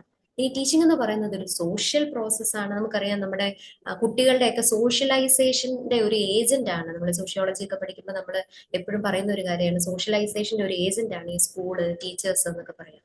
അതായത് ജനിച്ചു വീഴുന്ന കൊച്ചിന് ഒന്നും അറിയത്തില്ല, അതിന് എങ്ങനെ സമൂഹം എന്താണെന്ന് അറിയില്ല, സമൂഹത്തിൽ എങ്ങനെ പ്രവർത്തിക്കണം എന്നറിയില്ല, ആളുകളോട് എങ്ങനെ പെരുമാറണമെന്ന് അറിയില്ല. അപ്പൊ ഇതൊന്നും അറിയത്തില്ലാത്ത ഒരു കൊച്ചിനെ ഈ സമൂഹത്തിലെ ഒരു വ്യക്തിയായിട്ട്, ഒരു സാമൂഹിക വ്യക്തിയായിട്ട് മാറ്റുന്ന ഒരു പ്രോസസ്സാണ് ഈ എഡ്യൂക്കേഷൻ എന്ന് പറയാം. അപ്പൊ ടീച്ചിങ് എന്ത് തന്നെയാണ്, ഈ സോഷ്യൽ പ്രോസസ്സിന്റെ ഒരു ഭാഗമാണെന്ന് നമുക്ക് പറയാം. ഇതൊരു ടാസ്ക് ഓറിയന്റഡ് പ്രോസസ്സാണ്, ഗോൾ ഓറിയന്റഡ് പ്രോസസ്സാണ്. നമ്മൾ വെറുതെ പോയി ഒരാളെ എന്തെങ്കിലും ഒരു കാര്യം പഠിപ്പിക്കുന്നത്, നമ്മളൊരു കാര്യം പഠിപ്പിക്കുമ്പോൾ ഒരു നിശ്ചിത ലക്ഷ്യത്തിന് വേണ്ടിയിട്ടാണ് നമ്മളൊരു കാര്യം പഠിപ്പിക്കുന്നത്, അല്ലെ? അപ്പൊ അതൊരു ഗോൾ ഓറിയന്റഡ് പ്രോസസ്സാണ്, ടാസ്ക് ഓറിയന്റഡ് പ്രോസസ്സാണ്. എന്തായിരിക്കാം നമ്മുടെ ഗോള്? ഒന്നുകിൽ ഈ എന്തെങ്കിലും ഒരു കഴിവ്, ഒരു സ്കില്ല് ഈ കുട്ടിക്ക് പഠിപ്പിച്ചു കൊടുക്കുക, അല്ലെങ്കിൽ എന്തെങ്കിലും ഒരു നോളജ്, ഇന്ന കാര്യത്തെക്കുറിച്ചുള്ള ഒരു അറിവ് ഈ കുട്ടിക്ക് പകർന്നു കൊടുക്കുക, അല്ലെങ്കിൽ എന്തെങ്കിലും ഒരു വാല്യൂ, എന്താണ് മുതിർന്നവരെ ബഹുമാനിക്കുക, അല്ലെങ്കിൽ എന്താണ് കള്ളം പറയരുത് എന്നൊക്കെ നമ്മൾ ചില കൊച്ചു കൊച്ചു കാര്യങ്ങളൊക്കെ നമ്മൾ കുട്ടികളെ പഠിപ്പിച്ചു കൊടുക്കത്തില്ല. അപ്പൊ ഒരു നല്ല മനുഷ്യനാക്കി മാറ്റുക എന്ന് പറയുന്ന പോലെ അതിനൊരു ഗോൾ ഉണ്ടാവും. അപ്പൊ എപ്പോഴും ഇതൊരു ഗോൾ ഓറിയന്റഡ് പ്രോസസ് ആയിരിക്കും, ടാസ്ക് ഓറിയന്റഡ് പ്രോസസ് ആയിരിക്കും, സോഷ്യൽ പ്രോസസ് ആയിരിക്കും, ഫോർമൽ ആകാം, ഇൻഫോർമൽ ആകാം, art as well as science ആണ്. ടീച്ചിങ് എന്ന് പറയുന്നത് ഒരു പ്രോസസ്സാണ്. ഇത്രയും ക്ലിയർ ആണോ? എന്തെങ്കിലും പ്രശ്നം ഉണ്ടെങ്കിൽ പറയാവോ? നിങ്ങൾ വോയിസ് ഒന്ന് ഓണാക്കിയിട്ട്, ഓഡിയോ ഒന്ന് ഓണാക്കിയിട്ട് പറയാവോ? കുഴപ്പമൊന്നുമില്ലല്ലോ? ക്ലിയർ ആണ്. ഓക്കെ. ഇനി ഇതും നമുക്ക് ക്വസ്റ്റ്യനിലൊക്കെ വരുമ്പോൾ നമുക്ക് കണക്ട് ചെയ്യാൻ പറ്റുന്ന ചില കാര്യങ്ങളാണ്. അതായത് രവീന്ദ്രനാഥ ടാഗോർ പല ആളുകൾ നമ്മുടെ എഡ്യൂക്കേഷനെ കുറിച്ചും ലേണിങ്ങിനെ കുറിച്ചും ടീച്ചിങ്ങിനെ കുറിച്ചും ഒക്കെ പറഞ്ഞിട്ടുള്ള ചില കംപ്ലീറ്റ് ഡെഫിനിഷൻ ഇല്ല, അതിന്റെ ചില പാർട്ടുകളാണ് നമുക്ക് കണക്ട് ചെയ്യാൻ വേണ്ടിയിട്ട് കൊടുത്തിരിക്കുന്നത്. അപ്പം രവീന്ദ്രനാഥ ടാഗോർ പറഞ്ഞിരിക്കുന്നത് learning must take place in nature and from nature എന്ന് പറഞ്ഞിരിക്കുന്നത് രവീന്ദ്രനാഥ ടാഗോറാണ്. ഇനി ഡോക്ടർ സർവേപ്പള്ളി രാധാകൃഷ്ണൻ, നമുക്കറിയാം അദ്ദേഹത്തിന്റെ ബർത്ത്ഡേ ആണ് നമ്മൾ ടീച്ചേഴ്സ് ഡേ ആയിട്ടൊക്കെ ആഘോഷിക്കുന്നത്. അപ്പൊ അദ്ദേഹം ഫോക്കസ് ചെയ്തത് ഇന്ത്യൻ ഫിലോസഫിയുടെ സ്പിരിച്വൽ ആസ്പെക്റ്റുകളിൽ ഫോക്കസ് ചെയ്യണമെന്നാണ് അദ്ദേഹം പറഞ്ഞത്. ഇനി ജിത്തു കൃഷ്ണമൂർത്തിയുടെ പേര് നിങ്ങൾ എവിടെ കണ്ടാലും ഋഷിവാലി സ്കൂൾ എന്ന് പറയുന്ന പേര് നിങ്ങൾ ഓർത്തിരിക്കണം, അത് അദ്ദേഹത്തിന്റെയാണ്. എഡ്യൂക്കേഷൻ ടു ട്രാൻസ്ഫോം ഹ്യൂമൻ മൈൻഡിന്റെ ട്രാൻസ്ഫോർമേഷന് വേണ്ടിയിട്ട് എഡ്യൂക്കേഷൻ ഇമ്പാർട്ട് ചെയ്യാന്നുള്ളതാണ് അദ്ദേഹം ഇമ്പോർട്ടൻസ് കൊടുത്തൊരു കാര്യം. ഇനി John Dewey experiential learning, pragmatism. നിങ്ങൾ ഈ എക്സ്പീരിയൻഷ്യൽ ലേണിംഗ് എന്നൊക്കെ കേൾക്കുമ്പോൾ പ്രാഗ്മാറ്റിസം എന്നൊക്കെയുള്ള വാക്കുകൾ വരുന്നുണ്ടെങ്കിൽ നിങ്ങൾ അതിനെ ഒന്നിച്ച് വായിക്കുക കേട്ടോ. ഇനി മരിയ മോണ്ടിസോറി നിങ്ങൾ കണ്ടിട്ടുണ്ടാവും, മോണ്ടിസോറി സ്കൂൾ എന്നൊക്കെ പറഞ്ഞ് നമ്മൾ എപ്പോഴും കാണാറുണ്ട്. ഈ മരിയ മോണ്ടിസോറിയാണ് മോണ്ടിസോറി സ്കൂൾ സ്ഥാപിച്ചിട്ടുള്ളത്. അപ്പൊ self education through development of individuality, അതിനാണ് അവർ ഇമ്പോർട്ടൻസ് കൊടുത്തത്. ഇനി ഫ്രോബല്, നമ്മുടെ KG, നമ്മൾ LKG UKG, എന്താണ് ഈ KG? കിൻഡർ ഗാർഡൻ ആണ് അല്ലെ. അപ്പൊ കിൻഡർ ഗാർഡൻ സിസ്റ്റം കൊണ്ടുവന്നിരിക്കുന്ന ആളാണ് നമ്മുടെ ഫ്രോബൽ. അപ്പൊ ഫ്രോബല് കിൻഡർ ഗാർഡൻ ആണ് പറഞ്ഞു പോയിട്ട്. Kindergarten focus on self activity, creativeness, social cooperation, ഇതെല്ലാം കുട്ടികളുടെ ഉള്ളില് വളർത്തിക്കൊണ്ടൊരു, കുട്ടികൾ എന്ന് പറയുമ്പോൾ വളരെ ചെറിയ ചെറിയ പ്രായത്തിലുള്ള കുട്ടികളുടെ ഇടയിൽ ഈ പറയുന്ന ഒരു ക്രിയേറ്റിവിറ്റി ഉണ്ടാക്കുക, അല്ലെങ്കിൽ ഒരു സെൽഫ് അവരെ ആക്ടിവിറ്റി ഓറിയന്റഡ് ആക്കുക, അതുപോലെ ഒരു സോഷ്യൽ കോപ്പറേഷനിലേക്ക് അവരെ കൊണ്ടുവരിക. ഇതൊക്കെ വേണ്ടിയിട്ടാണ് കിൻഡർ ഗാർഡൻ സ്ഥാപിച്ചത്. അദ്ദേഹത്തിന്റെ ഒരു ഐഡിയ എന്ന് പറഞ്ഞാല് ഈ സ്കൂൾ എന്ന് പറയുന്നത് ഒരു ഗാർഡനാണ്, ഒരു പൂന്തോട്ടമാണ്. അതിനകത്ത് ഈ ചെറിയ ചെറിയ ചെടികളാണ് ഈ കുട്ടികൾ എന്ന് പറയുന്നത്. ഇനി ടീച്ചർ എന്ന് പറയുന്ന അവിടുത്തെ ഗാർഡനർ ആണ്, ഈ പറയുന്ന പൂന്തോട്ടത്തിലെ തോട്ടക്കാരനാണ് ടീച്ചർ. കൊച്ചു കൊച്ചു ചെടികളാണ് ഈ കുട്ടികൾ. അപ്പൊ ഈ പൂന്തോട്ടമാണ് ഈ സ്കൂള്. അപ്പൊ അങ്ങനത്തെ ഒരു ഐഡിയ എന്നാണ് അദ്ദേഹം ഈ കിൻഡർ ഗാർഡൻ എന്ന് പറയുന്ന ഒരു സിസ്റ്റത്തിനെ അദ്ദേഹം കൊണ്ടുവന്നിരിക്കുന്നത്. അപ്പം കിൻഡർ ഗാർഡൻ എന്നുള്ള വാക്ക് കേട്ടാൽ ഫ്രോബലിനെ ഓർക്കുക, മോണ്ടിസോറി എന്ന് കേട്ടാൽ മരിയ മോണ്ടിസോറിനെ ഓർക്കുക, ഋഷിവാലി സ്കൂൾ എന്ന് കേട്ടാൽ ജിദ്ദു കൃഷ്ണമൂർത്തിയെ ഓർക്കുക. ഇനി റൂസോ ഇതിനൊക്കെ എഗെയിൻസ്റ്റ് ആയിട്ടുള്ള, അല്ലെങ്കിൽ വളരെ വ്യത്യസ്തമായിട്ട് ചിന്തിച്ച ഒരു വ്യക്തിയാണ്. അദ്ദേഹം പറഞ്ഞത് no formal learning, nature is the only teacher. അങ്ങനെ നമ്മൾ ഫോർമലായിട്ട് കുട്ടികൾക്ക് ഒരു എഡ്യൂക്കേഷൻ ഇങ്ങനെ സ്കൂളിൽ ഇരുത്തി അങ്ങനെ പഠിപ്പിക്കേണ്ട ആവശ്യമൊന്നുമില്ല. കുട്ടികളെ പ്രകൃതിയിലേക്ക് വിടുക, അവർ പ്രകൃതിയിൽ നിന്ന് പഠിക്കട്ടെ എന്നുള്ള പോലത്തെ ഒരു വളരെ ഓപ്പൺ ആയിട്ടുള്ള ഒരു ഒരു ചിന്താഗതിയായിരുന്നു നമ്മുടെ റൂസോയ്ക്കുണ്ടായിരുന്നത്. ഒരു നാച്ചുറലിസം എന്നൊക്കെ നമ്മൾ ആ ഫിലോസഫിയിൽ പറയുന്ന ഒരു ഐഡിയോളജിയാണ് നാച്ചുറലിസം. നേച്ചറിൽ നിന്ന് പഠിക്കുക, പ്രത്യേകിച്ച് ബൗണ്ടറീസ് ഒന്നുമില്ല, പുസ്തകങ്ങളില്ല, പറയുന്ന പുസ്തകങ്ങൾ അല്ലെങ്കിൽ സിലബസ് ഒക്കെ വെച്ച് നമ്മൾ ഈ പുസ്തകത്തിലുള്ളത് ഇന്ന മുതൽ ഇന്ന വരെ നമ്മൾ പഠിക്കുക, അങ്ങനത്തെ പരിപാടിയൊന്നുമില്ല. നേച്ചറിൽ നിന്ന് പഠിക്കുക ഓപ്പൺ ആയിട്ട്, അതായിരുന്നു ഉദ്ദേശിച്ചിരുന്നത്. ഇനി the objective of teaching, objectives of teaching എന്ന് പറയുമ്പോൾ നമ്മൾ അതിലേക്ക് ഡീറ്റെയിൽഡ് ആയിട്ട് വരും. എന്നാലും അതിനൊരു ഇൻട്രൊഡക്ടറി പാർട്ടായിട്ട് പറയാണ്. മേജർ ഒബ്ജക്റ്റീവ് ഓഫ് ടീച്ചിങ് എന്ന് പറയുന്നത് പല ലേണിംഗ് ഔട്ട്കമ്മിലേക്കാണ്. അതായത് നോളജിനെ, നേരത്തെ പറഞ്ഞ പോലെ നോളജിനെ അക്വയർ ചെയ്യാൻ വേണ്ടിയിട്ട്, അതുപോലെ തന്നെ നമ്മുടെ ഒരു അണ്ടർസ്റ്റാൻഡിങ്ങിനെ ഡെവലപ്പ് ചെയ്യുക, കുറച്ച് കൂടുതൽ കാര്യങ്ങൾ മനസ്സിലാക്കാനായിട്ട് ആളുകളെ ഡെവലപ്പ് ചെയ്യുക, അതുപോലെ കോൺസെപ്ച്വൽ, ഇന്റലക്ച്വൽ, സബ്ജക്ട് സ്പെസിഫിക് ആയിട്ടുള്ള സ്കില്ലുകൾ നമ്മളിൽ വളർത്തുക, നമ്മുടെ വാല്യൂസിനെ വളർത്തുക. നമ്മൾ പറഞ്ഞു നോളജ്, സ്കില്ല്, അണ്ടർസ്റ്റാൻഡിങ്, വാല്യൂസ്, ഇതൊക്കെ വളർത്തിയെടുക്കുക, ഡെവലപ്പ് ചെയ്യുക എന്നുള്ള ഒരു ഒബ്ജക്റ്റീവാണ് ടീച്ചിങ്ങിനുള്ളത്. ജനറൽ ആയിട്ട് പറഞ്ഞിരിക്കുന്നതാണ്. നമുക്ക് കുറച്ചുകൂടി സ്പെസിഫിക് ആയിട്ട് നോക്കിയാൽ ഇത് വളരെ ഇമ്പോർട്ടന്റ് ആയിട്ടുള്ള ഒരു കാര്യമാണ്, വേരിയബിൾസ് ഓഫ് ടീച്ചിങ് എന്ന് പറയുന്നത്. ഈ വേരിയബിൾസ് ഓഫ് ടീച്ചിങ് എന്ന് പറയുമ്പോൾ നമ്മുടെ 3 വേരിയബിൾസ് ആണ് നമ്മൾ ഇമ്പോർട്ടന്റ് ആയിട്ട് പറയാം. 1 dependent variable, 2 independent variable, 3 intervening variable. ഈ ഡിപ്പെൻഡന്റ് വേരിയബിൾ എന്ന് പറയുമ്പോൾ ഒരു ടീച്ചിങ് പ്രോസസ്സിൽ സ്റ്റുഡന്റ് എപ്പോഴും ഡിപ്പെൻഡന്റ് വേരിയബിൾ ആയിരിക്കും. കാരണം ഈ ടീച്ചറിനാണ് ടീച്ചിങ് പ്രോസസ്സിൽ ഒരു ഇൻഡിപെൻഡന്റ്, അതായത് ടീച്ചർ ചേഞ്ച് ചെയ്യുന്ന, അല്ലെങ്കിൽ ടീച്ചർ പറയുന്നതിനനുസരിച്ച്, ടീച്ചർ പ്രവർത്തിക്കുന്നതിനനുസരിച്ചാണല്ലോ ആ ക്ലാസ് മുന്നോട്ട് പോകുന്നത്. ഈ സ്റ്റുഡന്റ് അതിനെ ഡിപ്പെൻഡ് ചെയ്താണ് ഇരിക്കുന്നത്. അപ്പൊ അതുകൊണ്ട് student is always the dependent variable whose all round development is shaped by the efforts of teacher and teaching process. ടീച്ചറിനെയും ടീച്ചിങ് പ്രോസസ്സിനെയും ടീച്ചിങ് പ്രോസസ്സിനെയും ബന്ധപ്പെടുത്തി നിലനിൽക്കുന്ന ഒരു ഡിപ്പെൻഡന്റ് വേരിയബിൾ ആണ് സ്റ്റുഡന്റ് എന്ന് പറയുന്നത്. ഇനി എന്താണ് ഇൻഡിപെൻഡന്റ് വേരിയബിൾ? ടീച്ചറാണ്. അത് മറന്നുപോകരുത്. ഇൻഡിപെൻഡന്റ് വേരിയബിൾ ടീച്ചറാണ്.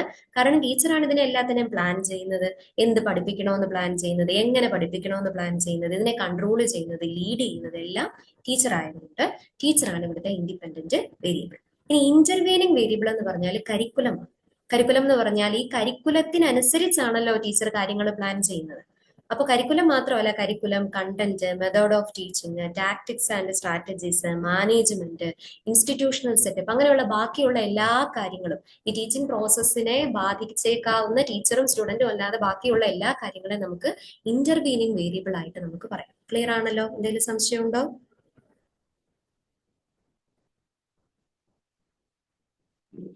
ഇല്ല.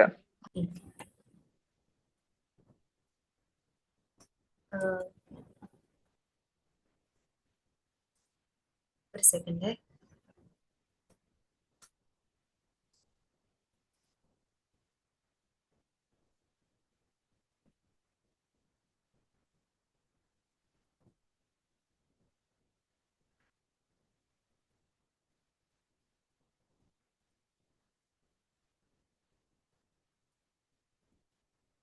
ഇനി ഇത് വളരെ ഇമ്പോർട്ടന്റ് ആണ്. ഇതിൽ നിന്ന് ക്വസ്റ്റ്യൻസ് വന്നിട്ടുണ്ട്. Phases of teaching.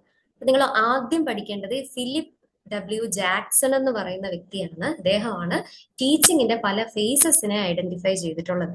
അപ്പൊ 3 ഫേസസ് ആണ് ജാക്സൺ പറഞ്ഞിരിക്കുന്നത്. ഒന്ന് pre active phase, 2 interactive phase, 3 post active phase. ഇതൊന്നും ചിലപ്പോൾ സിലബസിനകത്ത് ഇങ്ങനെ ഫേസസ് ഓഫ് ടീച്ചിങ് എന്നോ വേരിയബിൾസ് എന്നോ ആ വാക്കുകളൊന്നും കാണണമെന്നില്ല. പക്ഷെ എപ്പോഴും പരീക്ഷയ്ക്ക് ചോദിച്ചിട്ടുള്ള കാര്യങ്ങളാണ് ഈ വേരിയബിൾസും ഫേസസും ഒക്കെ. അപ്പൊ ഫേസസ് ഓഫ് ടീച്ചിങ്ങിനകത്ത് നമ്മൾ പറഞ്ഞു പ്രീ ആക്റ്റീവ് ഫേസ് ഉണ്ട്, ഇന്ററാക്റ്റീവ് ഫേസ് ഉണ്ട്, പോസ്റ്റ് ആക്റ്റീവ് ഫേസ് ഉണ്ട്. അതിനകത്ത് നമ്മുടെ ഈ പ്രീ ആക്റ്റീവ് ഫേസിനെ നമ്മൾ വിളിക്കുന്ന പേര് മറന്നു പോരുത്, ഫിലിപ്പ് W. ജാക്സൺ ആണ്. ഈ പ്ലാനിങ് ഫേസിനെയാണ് നമ്മൾ പ്രീ ആക്റ്റീവ് ഫേസ് എന്ന് പറയാം. അതായത് ഒരു ക്ലാസ്സിലേക്ക് പഠിപ്പിക്കാൻ പോകുന്നതിന് മുമ്പ് ആ ടീച്ചർ എന്തൊക്കെ പ്ലാൻ ചെയ്യുന്നു, ടീച്ചർ എന്തൊക്കെ കാര്യങ്ങൾ റെഡിയാക്കുന്നു, ഇതെല്ലാം പ്രീ ആക്റ്റീവ് ഫേസ് ആണ്. അതായത് അവരുടെ പ്രിപ്പറേറ്ററി ആക്ടിവിറ്റീസ്, അവര് ലെസൺ പ്ലാൻ എഴുതുന്നു, ലേണിംഗ് ഒബ്ജക്റ്റീവ്സിനെ എസ്റ്റാബ്ലിഷ് ചെയ്യുന്നു, ഏതൊക്കെ ടീച്ചിങ് ടെക്നിക്കും മെത്തഡോളജീസും വേണമെന്ന് ചൂസ് ചെയ്യുന്നു, കണ്ടന്റ് റെഡിയാക്കുന്നു, ഒരു അസസ്മെന്റ് ടൂൾ റെഡിയാക്കുന്നു. ഇതെല്ലാം പ്ലാനിങ് ഫേസ് അല്ലെങ്കിൽ പ്രീ ആക്റ്റീവ് ഫേസിലുള്ളതാണ്. ഓക്കെ. ഇപ്പൊ ഞാൻ നിങ്ങൾക്ക് ടീച്ചിങ് ആപ്റ്റിറ്റ്യൂഡ് പഠിപ്പിക്കുകയാണ്. അപ്പൊ നിങ്ങളിപ്പോ ഇത് പഠിപ്പിക്കാൻ വേണ്ടിയിട്ട് ഞാനിരുന്ന് ഈ PPT ഉണ്ടാക്കണമല്ലോ, പവർ പോയിന്റ് പ്രസന്റേഷൻ ഉണ്ടാക്കണം, നിങ്ങൾക്ക് പ്രീവിയസ് ഇയർ ക്വസ്റ്റ്യൻസ് ഞാൻ കളക്ട് ചെയ്യണം അല്ലെ. ഇനി ഇതിനെ ഞാനൊരു ഓർഡർ ആക്കി സിലബസ് അനുസരിച്ച് ഞാനൊരു ഓർഡർ ആക്കി ഇത് പ്രസന്റ് ചെയ്യണം. അപ്പൊ ഇതിന് വേണ്ടിയിട്ട് ഞാൻ എടുത്തിട്ടുള്ള ഈ പ്ലാനിങ് ഫേസിൽ നടത്തിയ കാര്യങ്ങളെല്ലാം ആണ് ഈ പ്രീ ആക്റ്റീവ് ഫേസിനകത്ത് വരുന്നത്. ഇനി 2 എക്സിക്യൂഷൻ ഫേസ് അല്ലെങ്കിൽ ഇന്ററാക്റ്റീവ് ഫേസ് ആണ്. ടീച്ചിങ്ങിന്റെ ഇന്ററാക്റ്റീവ് ഫേസിലാണ് നമ്മളിപ്പോ ഇരിക്കുന്നത്. അതായത് ടീച്ചർ കാര്യങ്ങൾ കുട്ടിക്ക് പറഞ്ഞു കൊടുക്കുന്നു. അതിനകത്ത് class room, laboratory, outdoor environment, library, teacher ഇത് പറഞ്ഞു കൊടുക്കുന്ന ഡെലിവറിങ് ആ കണ്ടന്റ്, ഇനി ഏത് രീതിയിലാണ് ഉപയോഗിച്ചിരിക്കുന്ന മെത്തേഡ്, ഇതെല്ലാം ഈ എക്സിക്യൂഷൻ ഫേസ് അല്ലെങ്കിൽ ഇന്ററാക്റ്റീവ് ഫേസിൽ വരുന്ന കാര്യങ്ങളാണ്. ഇനി ഇതിന്റെ ഒരു റിഫ്ലക്ഷൻ ഫേസ് ഉണ്ടെങ്കിൽ പോസ്റ്റ് ആക്റ്റീവ് ഫേസ് ഉണ്ട്. പോസ്റ്റ് ആക്റ്റീവ് ഫേസ് എന്ന് പറഞ്ഞാൽ ഈ പരിപാടി എല്ലാം കഴിഞ്ഞു, ക്ലാസ് എല്ലാം കഴിഞ്ഞിട്ട്, പഠിത്തം എല്ലാം കഴിഞ്ഞിട്ട് നമ്മൾ കുട്ടികൾക്ക് എക്സാം നടത്തും അല്ലെങ്കിൽ ഒരു ഇവാലുവേഷൻ നടത്തും അല്ലെ. ഈ ഇവാലുവേഷനും എക്സാമും ഇതെല്ലാം വരുന്ന ഭാഗമാണ് നമ്മുടെ പോസ്റ്റ് ആക്റ്റീവ് ഫേസ് എന്ന് പറയുന്നത്. വളരെ സിമ്പിൾ ആണ്. പ്രീ ആക്റ്റീവ് ഫേസ് ഉണ്ട്, ഇന്ററാക്റ്റീവ് ഫേസ് ഉണ്ട്, പോസ്റ്റ് ആക്റ്റീവ് ഫേസ് ഉണ്ട്. പ്രീ ആക്റ്റീവ് ഫേസിനകത്ത് നമ്മൾ പറഞ്ഞു നമ്മുടെ പ്ലാനിങ് സ്റ്റേജ് ആണ്. ഇന്ററാക്റ്റീവ് ഫേസിനകത്ത് നമ്മൾ പറഞ്ഞു ടീച്ചറും സ്റ്റുഡന്റും തമ്മിലുള്ള ഇന്ററാക്ഷൻ വരുന്ന ആ ഒരു ഫേസിനെയാണ് നമ്മൾ എക്സിക്യൂഷൻ ഫേസ് അല്ലെങ്കിൽ ഇന്ററാക്റ്റീവ് ഫേസ് എന്ന് വിളിച്ചത്. 3 റിഫ്ലക്ഷൻ ഫേസ് അല്ലെങ്കിൽ പോസ്റ്റ് ആക്റ്റീവ് ഫേസ് ആണ്. ടീച്ചിങ് കഴിഞ്ഞിട്ട് അവസാനം നടക്കുന്ന ഇവാലുവേഷൻ സ്റ്റേജ് ആണ് ഈ റിഫ്ലക്ഷൻ ഫേസ് എന്ന് പറയുന്നത്. ഇനി ഇതും നമുക്ക് സിലബസിനകത്ത് നമ്മൾ ഈ പേര് പറഞ്ഞിട്ടില്ല എന്നേ ഉള്ളൂ, പക്ഷെ അത് പരീക്ഷയ്ക്ക് ചോദിച്ചിട്ടുള്ള കാര്യമാണ്. Forms of education. ഇപ്പൊ ഈ എഡ്യൂക്കേഷന്റെ 3 ഫോംസ് ആണ് നമ്മൾ സാധാരണ പറയുക: formal education, informal education and non formal education. ഇതൊക്കെ വളരെ സിമ്പിൾ ആയിട്ടുള്ള കാര്യങ്ങളാണ്. നമുക്ക് ആ ടേം മാത്രം ഒന്ന് നമുക്ക് പരിചയപ്പെട്ടാൽ മതി, കാര്യം നമുക്ക് അറിയാവുന്ന കാര്യമാണ്. ടേം മാത്രം ഓർത്ത് വെക്കാം. ഫോർമൽ എഡ്യൂക്കേഷൻ എന്ന് പറഞ്ഞാൽ വളരെ പ്രീ പ്ലാൻഡ് ആയിട്ട് ഓർഗനൈസ്ഡ് ആയിട്ട് നടക്കുന്ന എഡ്യൂക്കേഷനെയാണ് നമ്മൾ ഫോർമൽ എഡ്യൂക്കേഷൻ എന്ന് പറയുന്നത്. എന്ന് പറഞ്ഞാൽ നമ്മൾ സ്കൂളിൽ പോയി പഠിക്കുന്നത്, നമ്മൾ കോളേജിൽ പോയി പഠിക്കുന്നത്, ഇതൊക്കെ ഫോർമൽ എഡ്യൂക്കേഷൻ ആണ്. അവിടുത്തെ പ്രത്യേകത എന്താണ്? സ്കൂളിന് കൃത്യമായിട്ടുള്ള ഒരു ടൈം ടേബിൾ ഉണ്ടാവും, ഓരോ ക്ലാസ്സിനും കൃത്യമായിട്ടുള്ള ഒരു സിലബസ് ഉണ്ടാവും, ഒരു കരിക്കുലം ഉണ്ടാവും അല്ലെ, എപ്പോ എക്സാം നടത്തണം എന്നുള്ള ഒരു ഐഡിയ ഉണ്ടാവും. അപ്പോ ഇതിനൊരു ഒരു ഹൈറാർക്കിയൽ ലെവൽ ഉണ്ട്. ആദ്യമേ നമ്മൾ പോയിട്ട് 10ാം ക്ലാസ്സിലാണോ പഠിക്കുന്നത്? അല്ല, 1ൽ ജയിച്ചാലേ 2ലേക്ക് കയറാൻ പറ്റൂ. ഈ 2, 3, 4, 5 ഒക്കെ കഴിഞ്ഞാലേ 6ലേക്ക് 7ലേക്ക് ഹൈസ്കൂളിലേക്ക് പോകാൻ പറ്റുള്ളൂ. ഹൈസ്കൂൾ കഴിഞ്ഞാലേ നമുക്ക് ഹയർ സെക്കൻഡറി പോകാൻ പറ്റൂ. അത് കഴിഞ്ഞിട്ടാണ് നമ്മൾ ഡിഗ്രിക്ക് പോകുന്ന, പോസ്റ്റ് ഗ്രാജുവേഷന് പോകുന്ന, ഡോക്ടറേറ്റിന് പോകുന്ന, പോസ്റ്റ് ഡോക്ടറേറ്റിന് പോകുന്നത്. ഇതിന് ഇങ്ങനെ ഒരു ലെവലുണ്ട്. അപ്പോൾ വളരെ സിസ്റ്റമാറ്റിക് ആയിട്ട് പ്രീ പ്ലാൻഡ് ആയിട്ട് ഓർഗനൈസ്ഡ് ആയിട്ട് പോകുന്ന എഡ്യൂക്കേഷൻ സിസ്റ്റത്തിനെ, അതായത് നമ്മൾ പഠിക്കുന്ന സ്കൂള്, കോളേജ് ഇതെല്ലാം ചേരുന്ന എഡ്യൂക്കേഷൻ സിസ്റ്റത്തിനെയാണ് നമ്മൾ ഫോർമൽ എഡ്യൂക്കേഷൻ എന്ന് പറയാം. ഇൻസ്റ്റിറ്റ്യൂഷനുകളിൽ, സ്പെസിഫിക് എഡ്യൂക്കേഷണൽ ഇൻസ്റ്റിറ്റ്യൂഷനുകളിൽ നമ്മൾ പോയി പഠിക്കുന്നതിനെ ഫോർമൽ എഡ്യൂക്കേഷൻ എന്ന് പറയുന്നു. ഇനി അപ്പൊ എന്താണ് ഇൻഫോർമൽ എഡ്യൂക്കേഷൻ?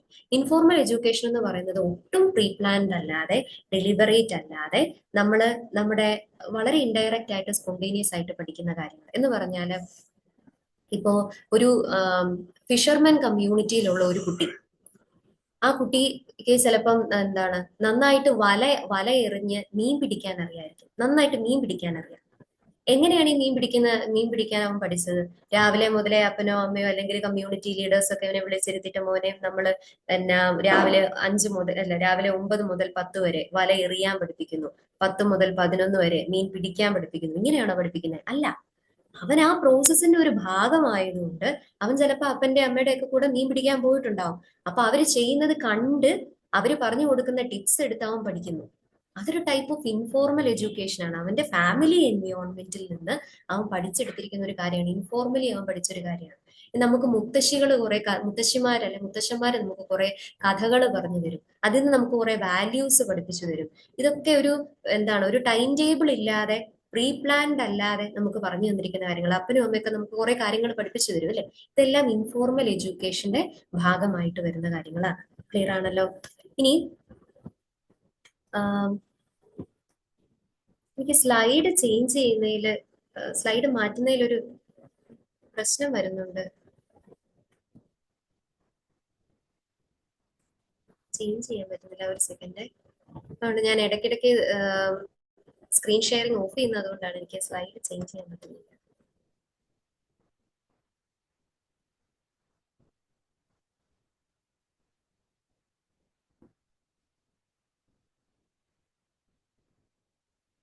ഞാൻ പറയുന്നത് നിങ്ങൾക്ക് മനസ്സിലാവുന്നുണ്ടല്ലോ അല്ലെ? എന്തെങ്കിലും ഡൗട്ട് വല്ലതും വരുന്നുണ്ടെങ്കിൽ പറയണേ. ഇല്ല മാം, ക്ലിയർ ആണ്. ക്ലിയർ ആണ്. എനിക്കറിയത്തില്ല എന്റെ സിസ്റ്റത്തിന്റെ കുഴപ്പമാണോ അതോ ഞാൻ സൂം മീറ്റിംഗ് ആദ്യമായിട്ടാണ് യൂസ് ചെയ്യുന്നത്, ഇനി അതിന്റെ പ്രശ്നമാണോ എന്നറിയില്ല. എന്തോ ഒരു ചെറിയ പ്രശ്നമുണ്ട്. ഓക്കെ. അപ്പൊ ഇനി നോൺ ഫോർമൽ എഡ്യൂക്കേഷനിലേക്ക് വന്നു കഴിഞ്ഞാൽ അതൊരു ഫ്ലെക്സിബിൾ സിസ്റ്റം ആണ്. എന്ന് പറഞ്ഞാല് നമ്മൾ നേരത്തെ പറഞ്ഞു നമ്മുടെ ഫോർമൽ എഡ്യൂക്കേഷൻ സിസ്റ്റത്തിനകത്ത് 1-ാം ക്ലാസ്സിൽ പഠിക്കണമെങ്കിൽ നിങ്ങൾക്ക് 6 വയസ്സായിരിക്കണം. അല്ലെങ്കിൽ എന്താണ് നിങ്ങളൊരു എന്നാ നിങ്ങളൊന്നും പഠിച്ചിട്ടില്ല, നിങ്ങൾ സ്കൂളിലൊന്നും പോയി പഠിച്ചിട്ടില്ല, അപ്പൊ നിങ്ങൾക്ക് ഒരു 15 വയസ്സുണ്ട് എന്ന് പറഞ്ഞാൽ നിങ്ങൾക്ക് ആദ്യമേ പോയി 1-ാം ക്ലാസ്സിൽ ഇരിക്കാൻ പറ്റണമെന്നില്ല അല്ലെ. അപ്പൊ അതൊരു ഏജിന്റെ ബേസിസിലാണ് നമ്മൾ സ്കൂളിൽ കുട്ടികൾക്ക് അഡ്മിഷൻ കൊടുക്കുന്നത്. പക്ഷെ നോൺ ഫോർമൽ എഡ്യൂക്കേഷനിലേക്ക് വരുമ്പോൾ അതൊരു ഫ്ലെക്സിബിൾ സിസ്റ്റം ആണ്. ഇപ്പൊ ഇൻ കേസ് നിങ്ങൾക്ക് എന്തെങ്കിലും ഒരു പ്രശ്നം കാരണം അല്ലെങ്കിൽ നിങ്ങൾക്ക് പഠന സാഹചര്യങ്ങളില്ലായിരുന്നു, നിങ്ങൾക്ക് 10-ാം ക്ലാസ് പരീക്ഷ നിങ്ങൾ എഴുതിയിട്ടില്ല, നിങ്ങൾക്ക് എഴുതാൻ പറ്റിയില്ല, നിങ്ങൾ സ്കൂളിൽ പഠിച്ചുകൊണ്ടിരുന്ന കാലത്ത് 10-ാം ക്ലാസ് പരീക്ഷ നിങ്ങൾ എഴുതിയില്ല, പക്ഷെ കുറെ കാലം കഴിഞ്ഞ കുറെ പ്രായം കഴിഞ്ഞപ്പോൾ 10-30 വയസ്സായപ്പോൾ നിങ്ങൾക്ക് തോന്നുകയാണ് നിങ്ങൾക്ക് 10-ാം ക്ലാസ് പരീക്ഷ പാസ്സാകണമെന്ന് തോന്നിയാൽ അവിടെ ഈക്വലൻസി എന്ന് പറയുന്ന ഒരു ഓപ്ഷൻ ഉണ്ട് അല്ലെ. പ്ലസ് പത്താം തരം തുല്യതാ പരീക്ഷ നിങ്ങൾക്ക് എഴുതാം. നിങ്ങൾ +1 +2 എഴുതിയിട്ടില്ലായിരുന്നു, നിങ്ങൾക്ക് എന്ത് ചെയ്യാം, പിന്നെ പോയി +2ന്റെ ഇക്വലൻസി എഴുതാം, തുല്യതാ പരീക്ഷ എഴുതാം.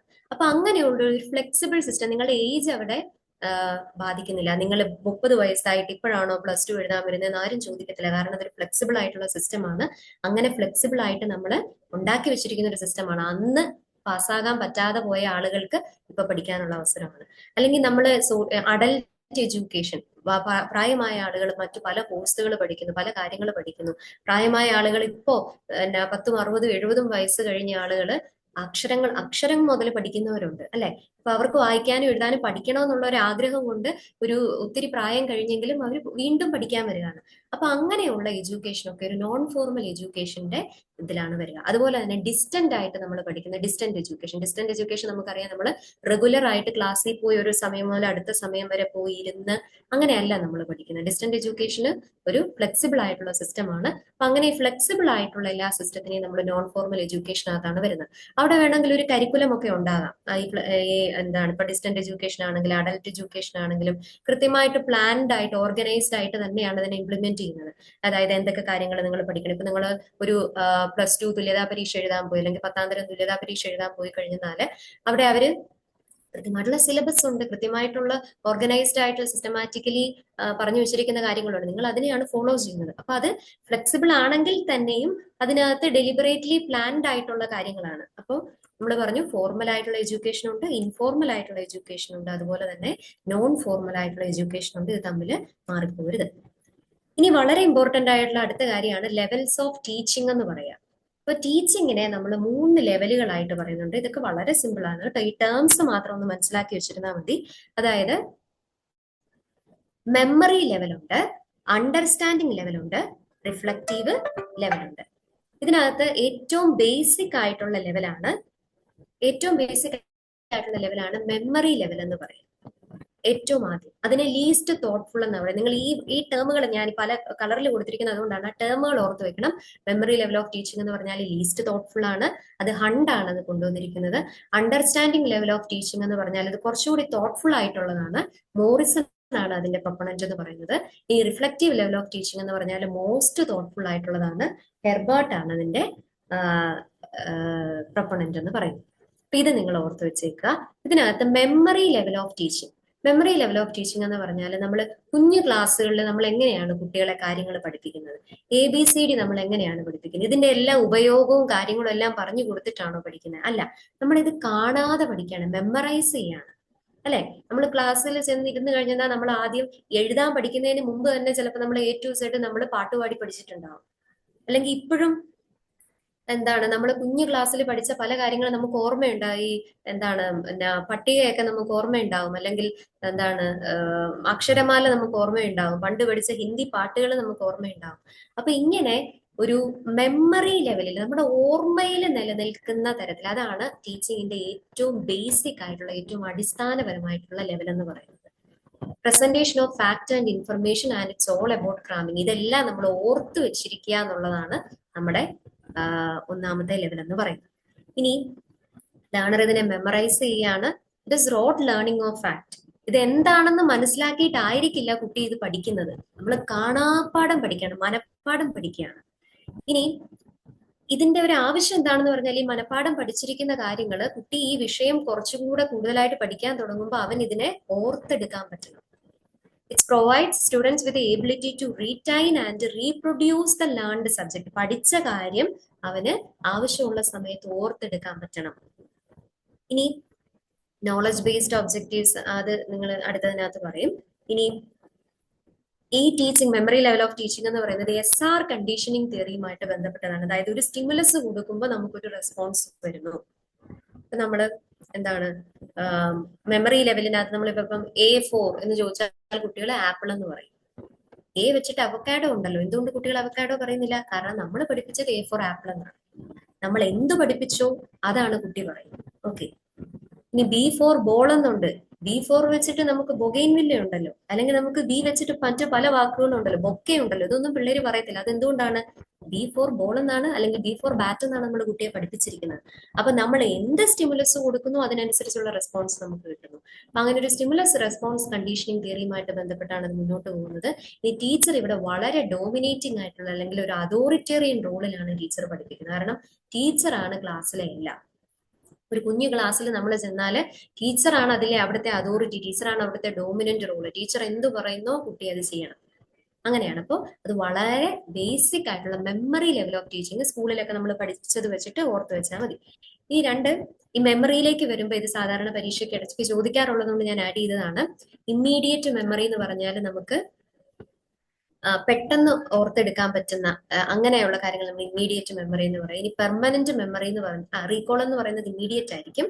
പെർമനന്റ് മെമ്മറി എന്ന് പറഞ്ഞാൽ അത് നമ്മുടെ മനസ്സിൽ കാലാകാലങ്ങളായിട്ട് നമ്മുടെ മനസ്സിലുള്ള ഒരു കാര്യം. ഇപ്പൊ നിങ്ങളുടെ ഫോൺ നമ്പർ പറയാൻ പറഞ്ഞാൽ, അല്ലെങ്കിൽ നിങ്ങളുടെ മെയിൽ ID പറയാം, നിങ്ങളുടെ പേര് ചോദിച്ചാൽ നിങ്ങൾ പെട്ടെന്ന് പറയാൻ നിങ്ങളുടെ പെർമനന്റ് മെമ്മറിയിൽ അത്. നിങ്ങളുടെ അച്ഛന്റെ പേരെന്താണ്, അമ്മയുടെ പേരെന്താണെന്ന് ചോദിച്ചാൽ അതൊക്കെ നിങ്ങളുടെ പെർമനന്റ് മെമ്മറിക്കകത്തുള്ളതാണ്. ഏത് രാത്രി ഉറക്കത്തിൽ വിളിച്ചു ചോദിച്ചാലും നിങ്ങൾ പറയും. ഇനി ഇമ്മീഡിയറ്റ് മെമ്മറി എന്ന് പറഞ്ഞാൽ ചിലപ്പോ നിങ്ങൾക്കൊരു OTP നമ്പർ വന്നു. ആ OTP നമ്പർ നിങ്ങൾക്ക് എൻ്റർ ചെയ്യണം. നിങ്ങൾ ഫോണിൽ നോക്കിയാൽ ഇതാണ് എന്റെ OTP നമ്പർ, നിങ്ങൾ അത് എൻ്റർ ചെയ്ത് കഴിയുന്നതോടുകൂടി നിങ്ങൾ അത് മറന്നുപോയി. 1 മണിക്കൂർ കഴിഞ്ഞിട്ട് ഈ 1 മണിക്കൂർ മുമ്പ് പറഞ്ഞ OTP ഏതായിരുന്നു എന്ന് ചോദിച്ചാൽ നമുക്കത് ഓർമ്മ കാണത്തില്ല. ഇനി പേഴ്സണൽ മെമ്മറി ഉണ്ട്, നമ്മുടെ പേഴ്സണൽ എക്സ്പീരിയൻസ് ഒക്കെ നമ്മൾ റീകോൾ ചെയ്യുന്നത്. ഇംപേഴ്സണൽ മെമ്മറി ഉണ്ട്, നമ്മൾ ബുക്സിൽ നിന്നും മറ്റ് കേട്ട കാര്യങ്ങളൊക്കെ നമ്മൾ ഓർത്ത് വെക്കുന്നത്. ഇനി ആക്റ്റീവ് മെമ്മറി ഉണ്ട്, നമ്മുടെ നമ്മള് പഠിച്ചു വെച്ചിരിക്കുന്ന കാര്യങ്ങൾ റീപ്രൊഡ്യൂസ് ചെയ്യുന്നത്. ഇപ്പൊ നമ്മൾ പരീക്ഷയ്ക്ക് എക്സാം ഒക്കെ എഴുതുന്നത്, പരീക്ഷയ്ക്ക് എക്സാം അല്ല, എക്സാമിന് ആൻസർ ഒക്കെ എഴുതുന്നത് പോലെ. ഇനി പാസീവ് മെമ്മറി, അതായത് നമുക്ക് പ്രത്യേകിച്ച് എഫേർട്ട് ഒന്നും വേണ്ട, എഫേർട്ട് ഒന്നും ഇല്ലാതെ തന്നെ നമ്മുടെ പാസീവ് മെമ്മറിയിലേക്ക് കയറിപ്പോയി. ABCD പറയാൻ പറഞ്ഞാൽ അത് നമ്മുടെ പാസീവ് മെമ്മറിയിലാണ്. നമ്മള് എപ്പ ചോദിച്ചാലും 1, 2, 3, 4 ഇതൊക്കെ നമ്മുടെ പാസീവ് മെമ്മറിക്കകത്ത് കയറി കഴിഞ്ഞു. ഇനി എപ്പ ചോദിച്ചാലും നമുക്ക് പറയാൻ പറ്റും, അല്ലെ? ഇനി മെക്കാനിക്കൽ മെമ്മറി ഉണ്ട്, റോട്ട് മെമ്മറിയാണ് നമ്മൾ പറഞ്ഞത്. കാര്യങ്ങൾ അതിന്റെ അർത്ഥം മനസ്സിലാക്കാതെ അതിനെയാണ് നമ്മൾ മനപ്പാഠം പഠിക്കുക അല്ലെങ്കിൽ കാണാപ്പാഠം പഠിക്കുക എന്നൊക്കെ പറയുന്നത്, അല്ലെ? ഇപ്പം റോട്ട് മെമ്മറി അതാണ്, നമ്മൾ അർത്ഥം മനസ്സിലാകണമെന്നില്ല, പക്ഷെ നമുക്കത് നമ്മുടെ മെമ്മറിയിൽ അതുണ്ട്, നമ്മൾ മനസ്സിലാക്കിയിട്ടുണ്ട്.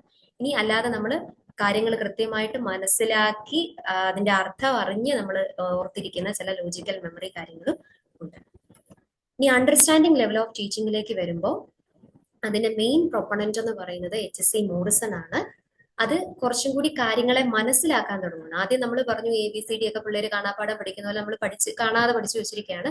പിന്നെ വരുമ്പോൾ നമ്മൾ അതിനെ അണ്ടർസ്റ്റാൻഡ് ചെയ്യാണ്. എന്താണ് ആപ്പിൾ എവിടെ ഉണ്ടാകുന്നു, ആപ്പിള് കഴിച്ചാൽ എന്താണ് ഗുണം എന്നൊക്കെ പറയുന്ന പോലെ നമ്മൾ അതിനെ മനസ്സിലാക്കാൻ തുടങ്ങുകയാണ്. അത് കുറച്ചും കൂടി വലിയ ക്ലാസ്സുകളിലേക്ക് എത്തുമ്പോൾ 2, 3 ഒക്കെ പിന്നിട്ട് നമ്മൾ 4ലേക്ക് 5ലേക്കൊക്കെ എത്തുമ്പോഴത്തേക്കും നമ്മൾ കുറച്ചുകൂടി കാര്യങ്ങളെ അണ്ടർസ്റ്റാൻഡ് ചെയ്യാൻ തുടങ്ങുകയാണ്.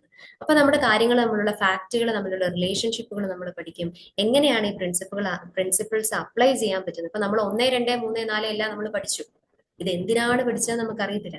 പക്ഷെ അടുത്ത ക്ലാസ്സിലേക്ക് ചെല്ലുമ്പോൾ നമ്മൾ 1, 1, 2 നമ്മളതിനെ അപ്ലൈ ചെയ്യാൻ പഠിക്കുകയാണ്, നമ്മളതിനെ അണ്ടർസ്റ്റാൻഡ് ചെയ്യുകയാണ്. ഓക്കെ, ഇനി മെമ്മറി പ്ലസ് ഇൻസൈറ്റ് ആണ് അതിനകത്ത് അണ്ടർസ്റ്റാൻഡിങ് എന്ന് പറയുന്നത്. അണ്ടർസ്റ്റാൻഡിങ് എന്ന് പറയുന്നത് മെമ്മറി പ്ലസ് ഇൻസൈറ്റ് ആണ്. അപ്പൊ നിങ്ങളോട് ചോദിക്കുകയാണ്, എന്താണ് നമ്മള് സ്കൂളിൽ പഠിച്ച എന്തെങ്കിലും ഒരു കാര്യം, ന്യൂട്ടന്റെ ലോ, തേർഡ് ലോ എന്താണെന്ന് ചോദിച്ചാൽ every action has N equal and opposite reaction. ഇത് നമ്മൾ കാണാതെ പഠിച്ചു വെച്ചിരിക്കുന്ന കാര്യമാണ്. പക്ഷെ വെറുതെ കാണാതെ പഠിച്ചിരിക്കുന്നതാണോ? അല്ല, നമുക്കറിയാം എന്തൊരു ആക്ഷൻ കൊടുത്താലും അതിന് ഓപ്പോസിറ്റ് ആയിട്ടുള്ള ഒരു ഈക്വൽ ആൻഡ് ഓപ്പോസിറ്റ് ആയിട്ടുള്ള റിയാക്ഷൻ ഉണ്ടാകുന്നു എന്ന് നമുക്കൊരു ഇൻസൈറ്റും കൂടിയുണ്ട്. അപ്പൊ മെമ്മറിയും ഉണ്ട്, ഇൻസൈറ്റും ഉണ്ട്. അപ്പൊ അത് അണ്ടർസ്റ്റാൻഡിങ് ആയിട്ട് മാറി. ഇനി ഇതിനകത്ത് വരുമ്പം സ്റ്റുഡന്റിനും ടീച്ചറിനും ഒരു ആക്റ്റീവ് റോൾ ഉണ്ട്. കാരണം ഇത് നമ്മൾ അണ്ടർസ്റ്റാൻഡ് ചെയ്യാന്നൊരു അണ്ടർസ്റ്റാൻഡിങ് ഇസ് പേഴ്സണൽ എന്ന് നമ്മൾ പറയും. അപ്പൊ ഓരോ ആളുകളും കാര്യങ്ങളെ മനസ്സിലാക്കുന്നത് ഓരോ രീതിയിലാണ്. അപ്പൊ സ്റ്റുഡന്റിനും അവിടെ റോളുണ്ട്, ടീച്ചറിനും അവിടെ ആക്റ്റീവ് ആയിട്ടുള്ള റോളുണ്ട്. ഇനി മോറിസൺ ഇതിനെ 5 സ്റ്റെപ്പുകളായിട്ട് ഡിവൈഡ് ചെയ്തിട്ടുണ്ട്. Exploration, presentation, assimilation, organisation, recitation. Exploration എന്ന് പറഞ്ഞാല് കുട്ടിക്ക് മുന്നേ അറിയാവുന്ന കാര്യങ്ങൾ ടെസ്റ്റ് ചെയ്തിട്ട് നമ്മൾ കണ്ടന്റിനെ അനലൈസ് ചെയ്യുന്നു. ഇത് വലിയ ഇമ്പോർട്ടന്റ് അല്ലാത്തൊരു കാര്യമാണ്. നമ്മൾ എന്നാലും നോക്കി വെക്കുക, എപ്പോഴാണ് ക്വസ്റ്റ്യൻസ് എവിടെ നിന്ന് വേണേലും വരാമല്ലോ. നമ്മൾ കണ്ടന്റിനെ പ്രസന്റ് ചെയ്യുന്നു, പ്രസന്റ് ചെയ്ത കണ്ടന്റിനെ കുട്ടി സ്വാംശീകരിക്കുന്നു, അതിനെ ഓർഗനൈസ് ചെയ്യുന്നു. ഇനി ആവശ്യം വരുന്ന സമയത്ത് ഈ പഠിച്ച കാര്യത്തിനെ നമ്മൾ റീപ്രൊഡ്യൂസ് ചെയ്യുന്നു അല്ലെങ്കിൽ റെസിറ്റേറ്റ് ചെയ്യുന്നു. ഇനി റിഫ്ലക്റ്റീവ് ലെവൽ ഓഫ് ടീച്ചിങ്ങിലേക്ക് വരുമ്പോൾ അതാണ് ഹയസ്റ്റ് ലെവൽ എന്ന് പറയുന്നത്. ആദ്യം മെമ്മറി ലെവലാണ്, രണ്ടാമത് അണ്ടർസ്റ്റാൻഡിങ് ലെവലാണ്, മൂന്നാമത് വരുമ്പോഴാണ് നമ്മുടെ റിഫ്ലക്റ്റീവ് ലെവൽ വരുന്നത്. ഈ റിഫ്ലക്റ്റീവ് ലെവലിന്റെ പ്രധാനപ്പെട്ട വ്യക്തി എന്ന് പറയുന്നത് ഹണ്ടാണ്. ഹണ്ടിന്റെ പേര് മറന്നുപോയത്. ഹണ്ടാണ് റിഫ്ലക്റ്റീവ് ലെവലിന്റെ പ്രധാനപ്പെട്ട പ്രൊപ്പണന്റ്. ഇനി ഈ റിഫ്ലക്റ്റീവ് ലെവലിനെ നമ്മൾ ഇൻട്രോസ്പെക്റ്റീവ് ലെവൽ എന്നും പറയും. അതായത് നമ്മൾ ഒരു കാര്യത്തെക്കുറിച്ച് ഡീപ്പായിട്ട് ആലോചിക്കുകയാണ്. അതായത് നേരത്തെ പറഞ്ഞതുപോലെ നമ്മൾ വെറുതെ കാണാതെ പഠിച്ചു വെച്ചിരിക്കുകയല്ല, മനസ്സിലാക്കി പഠിച്ചു വെച്ചിരിക്കുകയല്ല, അതിനപ്പുറത്തേക്ക് അടുത്ത ലെവലിലേക്ക് നമ്മൾ പോവാണ്. നമ്മളൊരു പ്രോബ്ലത്തിനെ ഐഡന്റിഫൈ ചെയ്ത് അതിനെ ഡിഫൈൻ ചെയ്ത് അതിനൊരു സൊല്യൂഷൻ കണ്ടുപിടിക്കാൻ പറ്റുന്ന രീതിയിലേക്ക് നമുക്കൊരു കാര്യത്തിനെ റിഫ്ലക്ട് ചെയ്യാൻ പറ്റുന്നു. പ്രോബ്ലം സോൾവിങ് വരുന്നുണ്ട്, ക്രിട്ടിക്കൽ ആൻഡ് കൺസ്ട്രക്റ്റീവ് ആയിട്ടുള്ള തിങ്കിങ് വരുന്നുണ്ട്, ഇൻഡിപെൻഡന്റ് ആയിട്ടുള്ള തിങ്കിങ്, ഒറിജിനൽ ആയിട്ടുള്ള തിങ്കിങ് ഒക്കെ വരുന്നു. നേരത്തെ ആളുകൾ കണ്ടുപിടിച്ച് വെച്ചിരിക്കുന്ന കാര്യങ്ങൾ നമുക്ക് പറഞ്ഞു തരികയും നമ്മളത് കാണാതെ പഠിക്കുകയും നമ്മളത് മനസ്സിലാക്കുകയും ഒക്കെ ചെയ്യാമായിരുന്നു. റിഫ്ലക്റ്റീവ് ലെവലിലേക്ക് വരുമ്പോൾ നമ്മൾ സ്വന്തമായിട്ട് ചിന്തിക്കാൻ തുടങ്ങുകയാണ്. സ്വന്തമായിട്ട് തന്നെ നമ്മൾ ഒറിജിനൽ തിങ്കിങ് ആണ്. നമ്മൾ കൺസ്ട്രക്റ്റീവായിട്ട് ചിന്തിച്ച് ക്രിട്ടിക്കലായിട്ട് ചിന്തിച്ച് നമ്മൾ തന്നെ പല കാര്യങ്ങളെ കുറിച്ച് ബോധവാന്മാരാകുന്നു. അപ്പൊ അതിനകത്ത് ടീച്ചറിന്റെ റോള്, കാരണം റിഫ്ലക്ഷൻ എന്ന് പറയുന്നത് ഒരു കാര്യത്തെ കുറിച്ച് റിഫ്ലക്ട് ചെയ്യുക എന്ന് പറയുന്നത് ഇൻഡിവിജ്വലിന്റെ ഒരു ടാസ്ക് ആണ്, പേഴ്സണൽ ടാസ്ക് ആണ്. അപ്പോൾ അതുകൊണ്ട് തന്നെ സ്റ്റുഡന്റ് ആണ് അവിടെ കൂടുതൽ ആക്റ്റീവായിട്ട് നിൽക്കുന്നത്. അത് കൂടുതൽ ലേണർ സെന്റേർഡ് ആയിട്ടുള്ള കാര്യമാണ്. ഇപ്പോൾ നമ്മൾ ഇതിനകത്ത് പറയുന്ന ഒരു കാര്യം എന്ന് പറഞ്ഞാൽ ഇവാലുവേഷൻ പ്രോസസ്സിൽ ഒരു എസ്സേ എഴുതാൻ നിങ്ങളോട് ചോദിക്കുന്നു. ഇപ്പൊ നമ്മളൊരു ഒരു ഫിൽ ഇൻ ദ ബ്ലാങ്ക്സ് നമ്മൾ കൊടുക്കുവാണ്. ഫിൽ ഇൻ ദ ബ്ലാങ്ക്സ് കൊടുക്കുമ്പോൾ കുട്ടി നേരത്തെ പഠിച്ചു വെച്ചിരിക്കുന്ന കാര്യത്തിനെ അവിടെ റീപ്രൊഡ്യൂസ് ചെയ്യണം. അവന്റെ അണ്ടർസ്റ്റാൻഡിങ് ലെവല് അല്ലെങ്കിൽ അവന്റെ ഒരു നോളജ് ലെവലാണ് അവിടെ നമ്മൾ ഐഡന്റിഫൈ ചെയ്യുക. പക്ഷെ ഒരു വിഷയം കൊടുത്തിട്ട് അതിനെക്കുറിച്ച് എസ്സേ എഴുതാൻ പറയുമ്പോൾ അവന്റെ റിഫ്ലക്റ്റീവ് ലെവലാണ് അവിടെ പ്രതിഫലിക്കുക. കാരണം ഒരു എസ്സേ എഴുതാൻ പറയുമ്പോൾ ഒരു എസ്സേ കംപ്ലീറ്റ് മനുഷ്യൻ കാണാതെ പഠിച്ചിട്ടല്ലല്ലോ വരുന്നത്. അപ്പൊ ആ കിട്ടിയ വിഷയത്തെ എങ്ങനെ അവതരിപ്പിക്കാമെന്ന് ചിന്തിച്ച് അതിന്റെ പോയിന്റുകൾ ഉണ്ടാക്കി ഒരു എസ്സേ എഴുതുകയാണ് ചെയ്യുന്നത്. അപ്പൊ അതൊരു റിഫ്ലക്റ്റീവ് ലെവൽ ഓഫ് ടീച്ചിങ്ങിന്റെ ഒരു ഇതാണെന്ന് പറയാം. ഇനി ഇത് നമ്മുടെ ഒബ്ജക്റ്റീവ്സ് ഓഫ് ടീച്ചിങ് എന്ന് പറയുന്ന സിലബസിലെ ആ പാർട്ടിന്റെ അണ്ടറിൽ വരുന്നതാണ്. ബ്ലൂംസിന്റെ ഇൻസ്ട്രക്ഷണൽ ഒബ്ജക്റ്റീവ്സും അതുപോലെ തന്നെ ഗ്യാറ്റ്നയുടെ ഇൻസ്ട്രക്ഷണൽ ഒബ്ജക്റ്റീവ്സ്. ഇത് വളരെ ഇമ്പോർട്ടന്റ് ആണ്. ഇത് പരീക്ഷയ്ക്ക് പലതവണ ഇപ്പം റീസെന്റ് ആയിട്ട് വരുന്ന ക്വസ്റ്റ്യൻ പേപ്പറുകളിൽ വരുന്ന ചോദ്യമാണ്. ഒബ്ജക്റ്റീവ്സ് എന്ന് പറയുമ്പോൾ ഇൻസ്ട്രക്ഷണൽ ഒബ്ജക്റ്റീവ്സ്, അല്ലെങ്കിൽ നമ്മൾ ഒരാളെ ഒരു കാര്യം പഠിപ്പിക്കുമ്പോൾ എന്ത് ഉദ്ദേശത്തിനെ മുൻനിർത്തിയാണ് നമ്മളത് പഠിപ്പിക്കുന്നത്. അപ്പൊ ആ ടീച്ചിങ് ആൻഡ് ഇൻസ്ട്രക്ഷണൽ ഒബ്ജക്റ്റീവ്സിനെ ബെഞ്ചമിൻ എസ് ബ്ലൂം എന്ന് പറയുന്ന അദ്ദേഹം 1956 3 കാറ്റഗറി ആയിട്ട് തിരിച്ചു. Cognitive, affective, psychomotor. ഇത് വളരെ ഇമ്പോർട്ടന്റ് ആണ്. Cognitive, affective, psychomotor. ഇതിനകത്ത് ഈ കോഗ്നിറ്റീവ് എന്ന് പറഞ്ഞാൽ നമ്മുടെ നോളജ് ഫീൽഡ് ആണ്. ആളുകൾ എങ്ങനെ കാര്യത്തിനെ മനസ്സിലാക്കുന്നു, learners ability to process information in a meaning way. ഒരു കാര്യത്തിനെ അറിയുക, ടു നോ, അതാണ് കോഗ്നിറ്റീവിനകത്ത് വരുന്നത്. അഫക്റ്റീവിനകത്ത് എന്ന് പറയുമ്പോൾ ടു ഫീൽ, ആളുകൾ അതിനെ എങ്ങനെ ഫീൽ ചെയ്യുന്നു, learners attitude and feelings that are result of the learning process, അതിനെയാണ് അഫക്റ്റീവ് ഡൊമൈനകത്ത് വരിക. സൈക്കോമോട്ടർ എന്ന് പറയുമ്പോഴത്തേക്കും അതൊരു ഡൂയിങ് ഫീൽഡാണ്.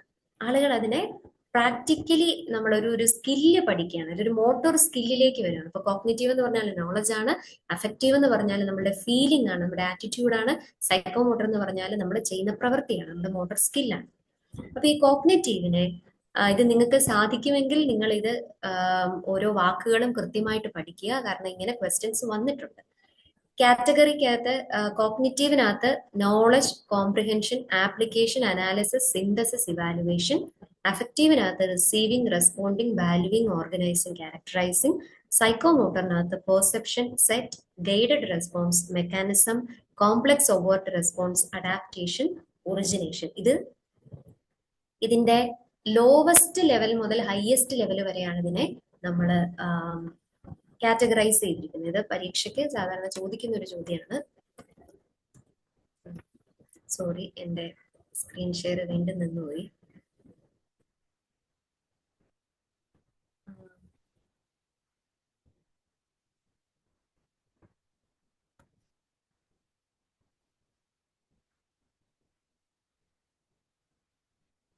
സെക്കൻഡ്.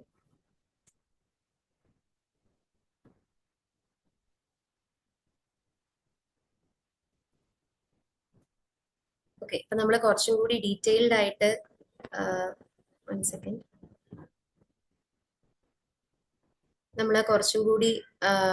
ഡീറ്റെയിൽഡ് ആയിട്ട് നമ്മൾ ഇതിനകത്തേക്ക് പോകുമ്പോൾ കോഗ്നിറ്റീവ് ഡൊമൈൻ നമ്മൾ നേരത്തെ പറഞ്ഞതുപോലെ നോളജ് ലെവലിനെ ഫോക്കസ് ചെയ്യുന്നത്, അല്ലെങ്കിൽ മനുഷ്യന്റെ അറിവ്, ഒരു കാര്യത്തെ ഒരാൾ എങ്ങനെ അറിയുന്നു എന്നുള്ളതിനെയാണ് ഫോക്കസ് ചെയ്യുന്നത്. അപ്പൊ ഞാൻ നിങ്ങൾക്കൊരു ഇതിനകത്ത് കൊടുത്തിട്ടില്ല.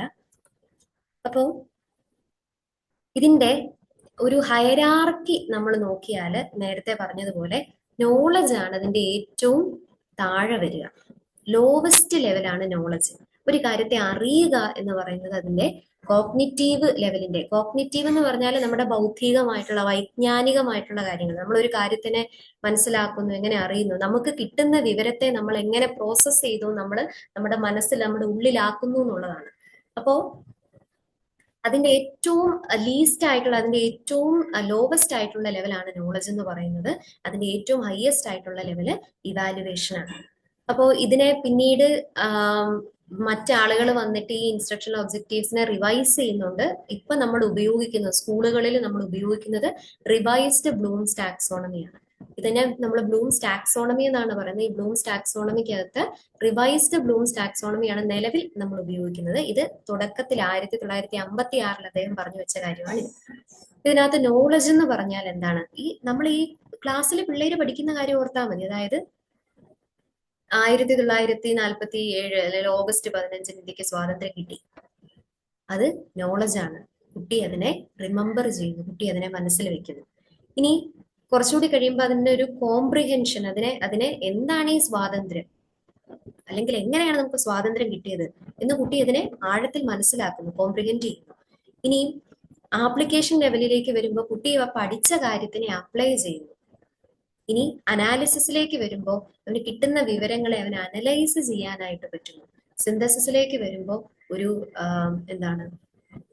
ഒരു പാറ്റേൺ, അല്ലെങ്കിൽ ഒരു കാര്യത്തിനെ കുട്ടിക്ക് പുതിയതായിട്ട് ക്രിയേറ്റ് ചെയ്യാൻ പറ്റുന്നു. ഇവാലുവേഷൻ എന്ന് പറയുമ്പോൾ നമ്മുടെ പഠിച്ച കാര്യങ്ങളെ ഇവാലുവേറ്റ് ചെയ്യാനായിട്ട്, ജഡ്ജ് ചെയ്യാനായിട്ട്, ക്രിട്ടിസൈസ് ചെയ്യാനായിട്ടൊക്കെ പറ്റും. അപ്പൊ ഇത് നിങ്ങൾ അധികം നോക്കണ്ട, കാരണം റിവൈസ്ഡ് ബ്ലൂംസ് ടാക്സോണമിക്കാണ് നമ്മൾ ഇപ്പൊ ഇമ്പോർട്ടൻസ് നിലവിൽ കൊടുക്കുന്നത്. അപ്പൊ ഇങ്ങനെ ഒന്നും ഉണ്ടായിരുന്നു എന്ന് മനസ്സിലാക്കാൻ knowledge, comprehension, application, analysis, synthesis, evaluation, ഇതിൽ നിന്ന് വലിയ വ്യത്യാസം റിവൈസ്ഡിനകത്ത് ഇല്ല, എങ്കിലും നിങ്ങൾ ഇത് രണ്ടും മനസ്സിലാക്കി വെക്കുക. ഇനി കോഗ്നിറ്റീവ് ഡൊമൈൻ റിവൈസ് ചെയ്തത് Lorin Anderson and David Krathwohl in 2001. 2001 David ക്രാത്ത്വോളും ലോറിൻ ആൻഡേഴ്സണും ചേർന്നിട്ടാണ് ഈ കോഗ്നിറ്റീവ് ഡൊമൈനെ റിവൈസ് ചെയ്തത്. നമ്മൾ പറഞ്ഞു റിവൈസ്ഡ് ബ്ലൂംസ് ടാക്സോണമി എന്നാണ് നമ്മൾ അതിനെ ഇപ്പൊ പറയുന്നത്. അപ്പോൾ ഈ നോളജ് എന്നുള്ളതിനെ മാറ്റിയിട്ട് നമ്മൾ അതിനെ റിമെമ്പറിംഗ് എന്നാക്കി. Remembering, understanding, applying, analysing, evaluating and creating. ഇതാണ് നമ്മളിപ്പോ നിലവിലെ സ്കൂളുകളിലൊക്കെ നമ്മൾ ഉപയോഗിക്കുന്ന ഒരു സിസ്റ്റം എന്ന് പറയുന്നത്. അപ്പോൾ പരീക്ഷയ്ക്ക് ഒരു ക്വസ്റ്റ്യൻ പേപ്പർ ഇടുമ്പോൾ പോലും നമ്മൾ റിവൈസ്ഡ് ബ്ലൂംസ് ടാക്സോണമി നോക്കിയിട്ടായിരിക്കും ക്വസ്റ്റ്യൻസ് പ്രിപ്പയർ ചെയ്യുക. റിമെമ്പറിംഗ് എന്ന് പറയുമ്പോൾ നിങ്ങളോട് ചോദിക്കുകയാണ് ഇന്ത്യക്ക് സ്വാതന്ത്ര്യം കിട്ടിയ വർഷം ഏത് എന്ന് ചോദിച്ചാൽ അത് കുട്ടിയുടെ റിമെമ്പറിങ്ങിനെ ടെസ്റ്റ് ചെയ്യുന്ന ചോദ്യമാണ്. അപ്പൊ കുട്ടി എന്ത് എഴുതണം? 1947 ഓഗസ്റ്റ് 15 എന്ന് എഴുതണം. അത് കുട്ടിയുടെ റിമെമ്പറിങ്ങിനെ ടെസ്റ്റ് ചെയ്യുന്ന കാര്യമാണ്.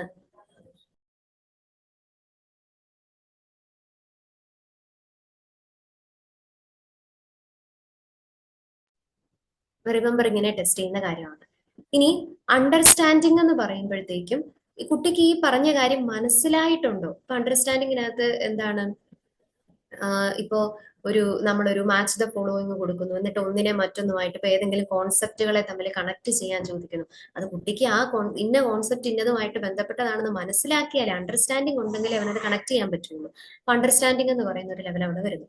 ഇനി അപ്ലൈ ചെയ്യാന്ന് പറഞ്ഞാൽ ഇപ്പൊ ഈ പഠിച്ച കാര്യത്തിനെ അവന് അപ്ലൈ ചെയ്യാനായിട്ട് പറ്റുന്നുണ്ടോ എന്നുള്ളതാണ്. ഇപ്പം അപ്ലൈയിങ്ങിനകത്ത് എന്താണ്, നമ്മള് ഒരു ആപ്ലിക്കേഷൻ ലെവലിലുള്ള ഒരു ക്വസ്റ്റ്യൻ കുട്ടിയോട് ചോദിക്കുന്നു, നിന്നെ പഠിപ്പിച്ച കാര്യം നിനക്ക് അപ്ലൈ ചെയ്യാൻ പറ്റുന്നുണ്ടോ മോനെ എന്ന് ചോദിക്കുന്ന പോലെ ഒരു ആപ്ലിക്കേഷൻ പ്രാക്ടിക്കലി കുട്ടിക്ക് ഇതിനെ അപ്ലൈ ചെയ്യാൻ പറ്റുന്നുണ്ടോ എന്നുള്ളൊരു ചോദ്യമാണ് അപ്ലൈയിങ്ങിനകത്ത് വരുന്നത്.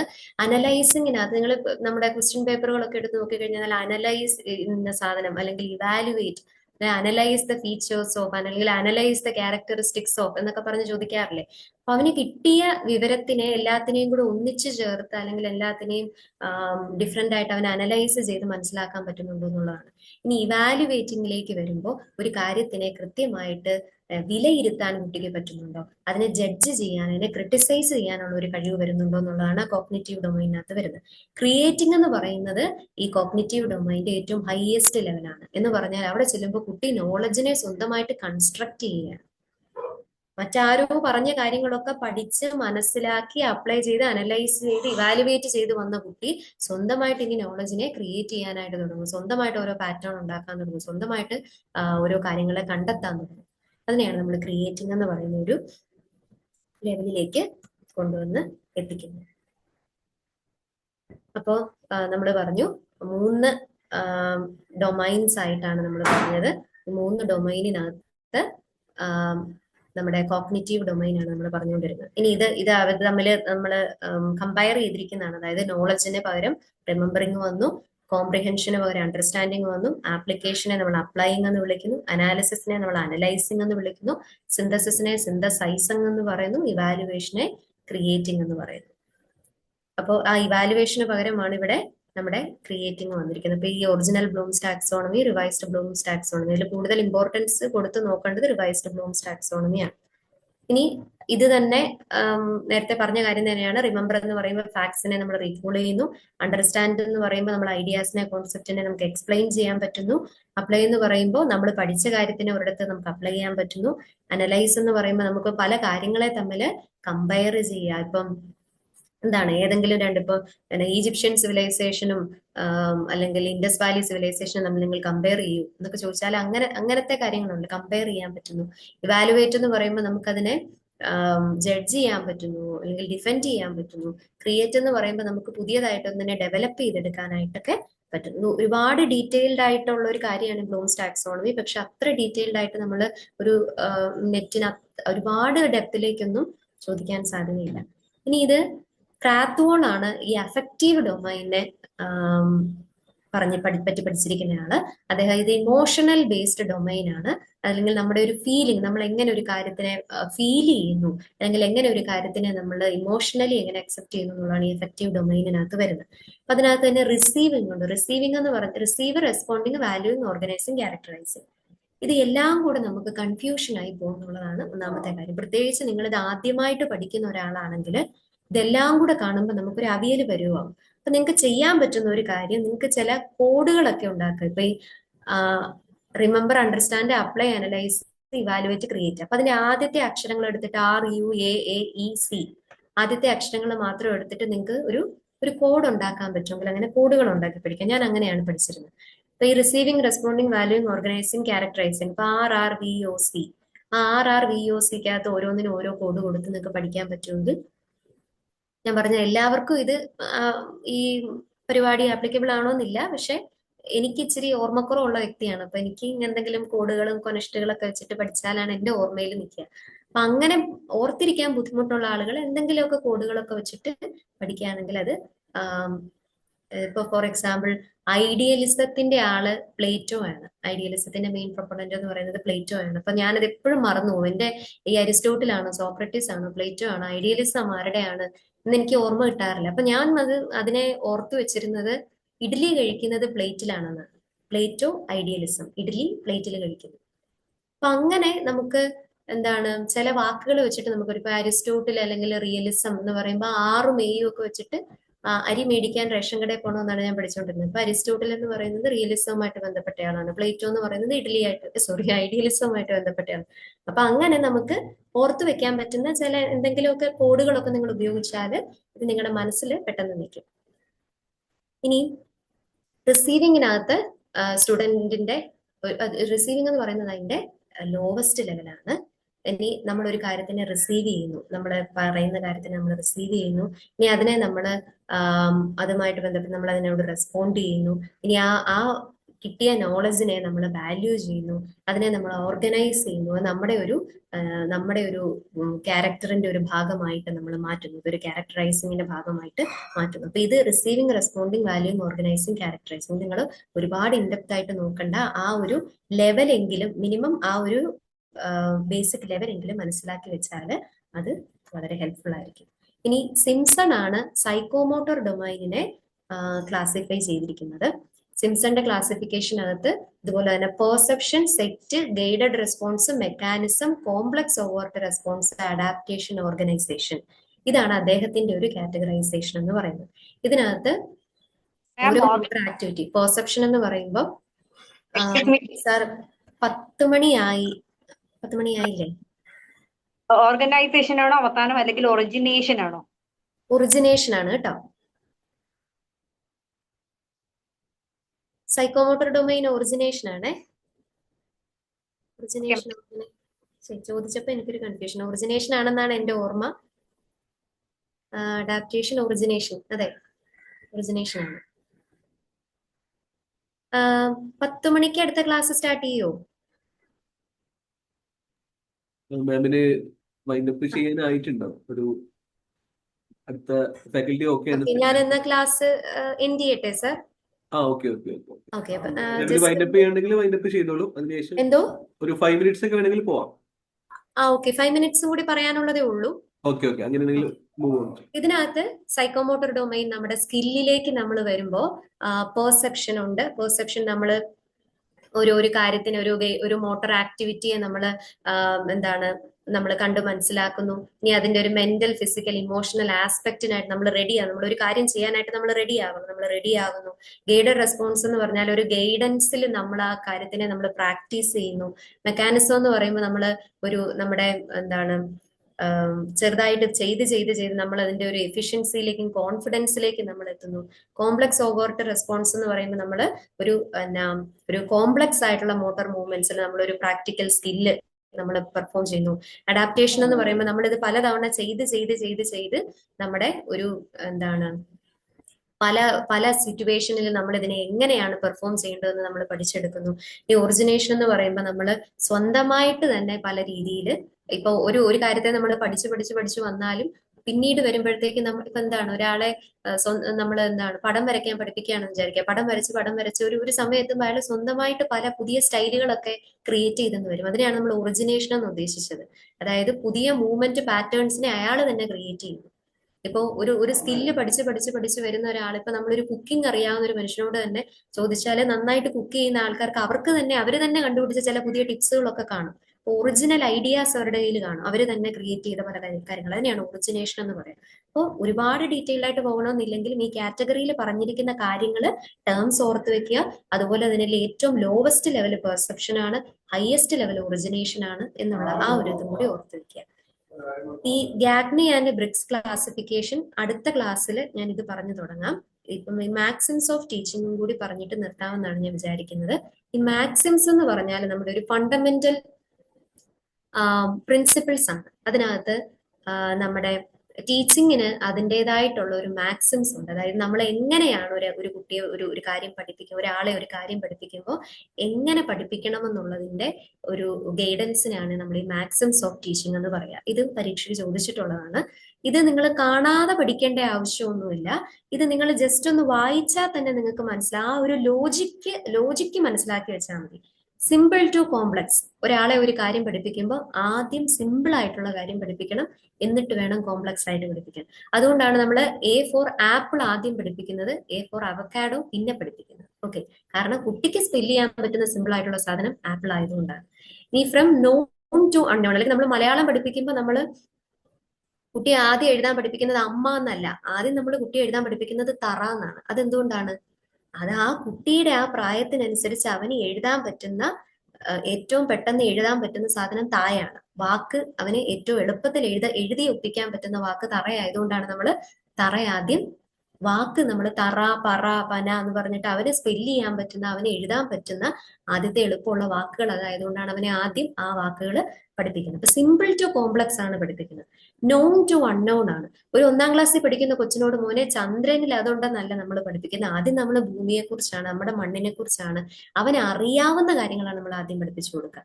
ഫ്രം സീൻ ടു അൺസീൻ, നേരിട്ട് കാണാൻ പറ്റുന്ന കാര്യങ്ങളെ കുറിച്ച് പഠിപ്പിച്ചതിന് ശേഷമാണ് നമ്മൾ ഗാലക്സിയെ കുറിച്ചൊക്കെ പഠിപ്പിക്കാൻ പോകുന്നത്. ഈസി ടു ഡിഫിക്കൽട്ട്, ഏറ്റവും എളുപ്പമുള്ള കാര്യം ആദ്യം പഠിപ്പിച്ചിട്ട് വേണം ബുദ്ധിമുട്ടായിട്ടുള്ളതിലേക്ക് പോകാൻ. ഫ്രം കോൺക്രീറ്റ് ടു അബ്സ്ട്രാക്ട്, ഇപ്പൊ നമുക്ക് തൊട്ട് കാണിച്ചു കൊടുക്കാൻ പറ്റുന്ന കാര്യങ്ങളെ കുറിച്ച് പറഞ്ഞിട്ട് വേണം പിന്നെ അമൂർത്തമായിട്ടുള്ള വലിയ വലിയ ആശയങ്ങളൊക്കെ പഠിപ്പിച്ചു കൊടുക്കാനായിട്ട്. ഫ്രം പർട്ടിക്കുലർ ടു ജനറൽ, വലിയൊരു ഹോൾ ആയിട്ടുള്ള സാധനത്തിനെ കുറിച്ചല്ല, സിമ്പിൾ ആയിട്ടുള്ള കാര്യങ്ങൾ, ഇലയെ കുറിച്ചും വേരിനെ കുറിച്ചും ഒക്കെ നമ്മൾ പഠിപ്പിച്ച് നമ്മൾ ഇപ്പൊ ഒരു ഇലയെ കുറിച്ച് പഠിച്ചിട്ടാണ് നമ്മൾ ഫോട്ടോസിന്തസിസ് എന്താണെന്ന് പഠിക്കാൻ പോവുക. അല്ലെങ്കിൽ അങ്ങനത്തെ ചെറിയ കുഞ്ഞു ചെടികളെ കുറിച്ച് പഠിച്ചിട്ടാണ് നമ്മൾ അതിന്റെ കൂടുതൽ ഡീറ്റെയിൽസിലേക്ക് പോവുക. ഇനി ഫ്രം ഹോൾ ടു പാർട്ട് എന്ന് പറഞ്ഞാല് അത് നിങ്ങൾ തെറ്റിക്കരുത്. ഫ്രം ഹോൾ ടു പാർട്ട് എന്ന് നമ്മൾ ആദ്യം ഒരു മരത്തെ കുറിച്ച് പഠിക്കുന്നു, പിന്നീടാണ് മരത്തിന്റെ ഇല, മരത്തിന്റെ വേര്, മരത്തിന്റെ തടി, ഇതിനെ കുറിച്ചൊക്കെ പഠിക്കുക. ഫ്രം ഇൻഡെഫിനിറ്റ് ടു ഡെഫിനിറ്റ്, അതായത് ഇൻഡെഫിനിറ്റ് ആയിട്ടുള്ള കാര്യങ്ങളിൽ നിന്ന് നമ്മൾ ഡെഫിനിറ്റ് ആയിട്ടുള്ള കാര്യങ്ങളിലേക്ക് പോകുന്നു. ഫ്രം സൈക്കോളജിക്കൽ ടു ലോജിക്കൽ, നമ്മൾ സൈക്കോളജിക്കൽ ആയിട്ടുള്ള കാര്യങ്ങൾ കൺസിഡർ ചെയ്തതിന് ശേഷം വേണം ലോജിക്കൽ ആയിട്ടുള്ള കാര്യങ്ങളിലേക്ക് പോകാൻ. അനാലിസിസ് ടു സിന്തസിസ്, അനാലിസിസ് കൃത്യമായിട്ട് നമുക്ക് കിട്ടുന്നുണ്ടെങ്കിൽ അതിൽ നിന്നാണ് നമ്മൾ പിന്നെയാണ് ഡെവലപ്മെന്റിലേക്ക്, ക്രിയേഷനിലേക്കൊക്കെ പോകുന്നത്, സിന്തസിസിലേക്ക് പോകുന്നത്. എനിക്ക് തോന്നുന്നു ബാക്കി അടുത്ത ക്ലാസ്സിൽ 12 മണിക്ക് ഒരു സെഷൻ ഉണ്ട്. അപ്പൊ ആ സെഷനിൽ ബാക്കി ഇതിന്റെ കണ്ടിന്യൂവേഷനും കൂടി ചേർത്തിട്ട് അടുത്ത ക്ലാസ് എടുക്കാമെന്ന് തോന്നുന്നു. ഓക്കെ ആണോ?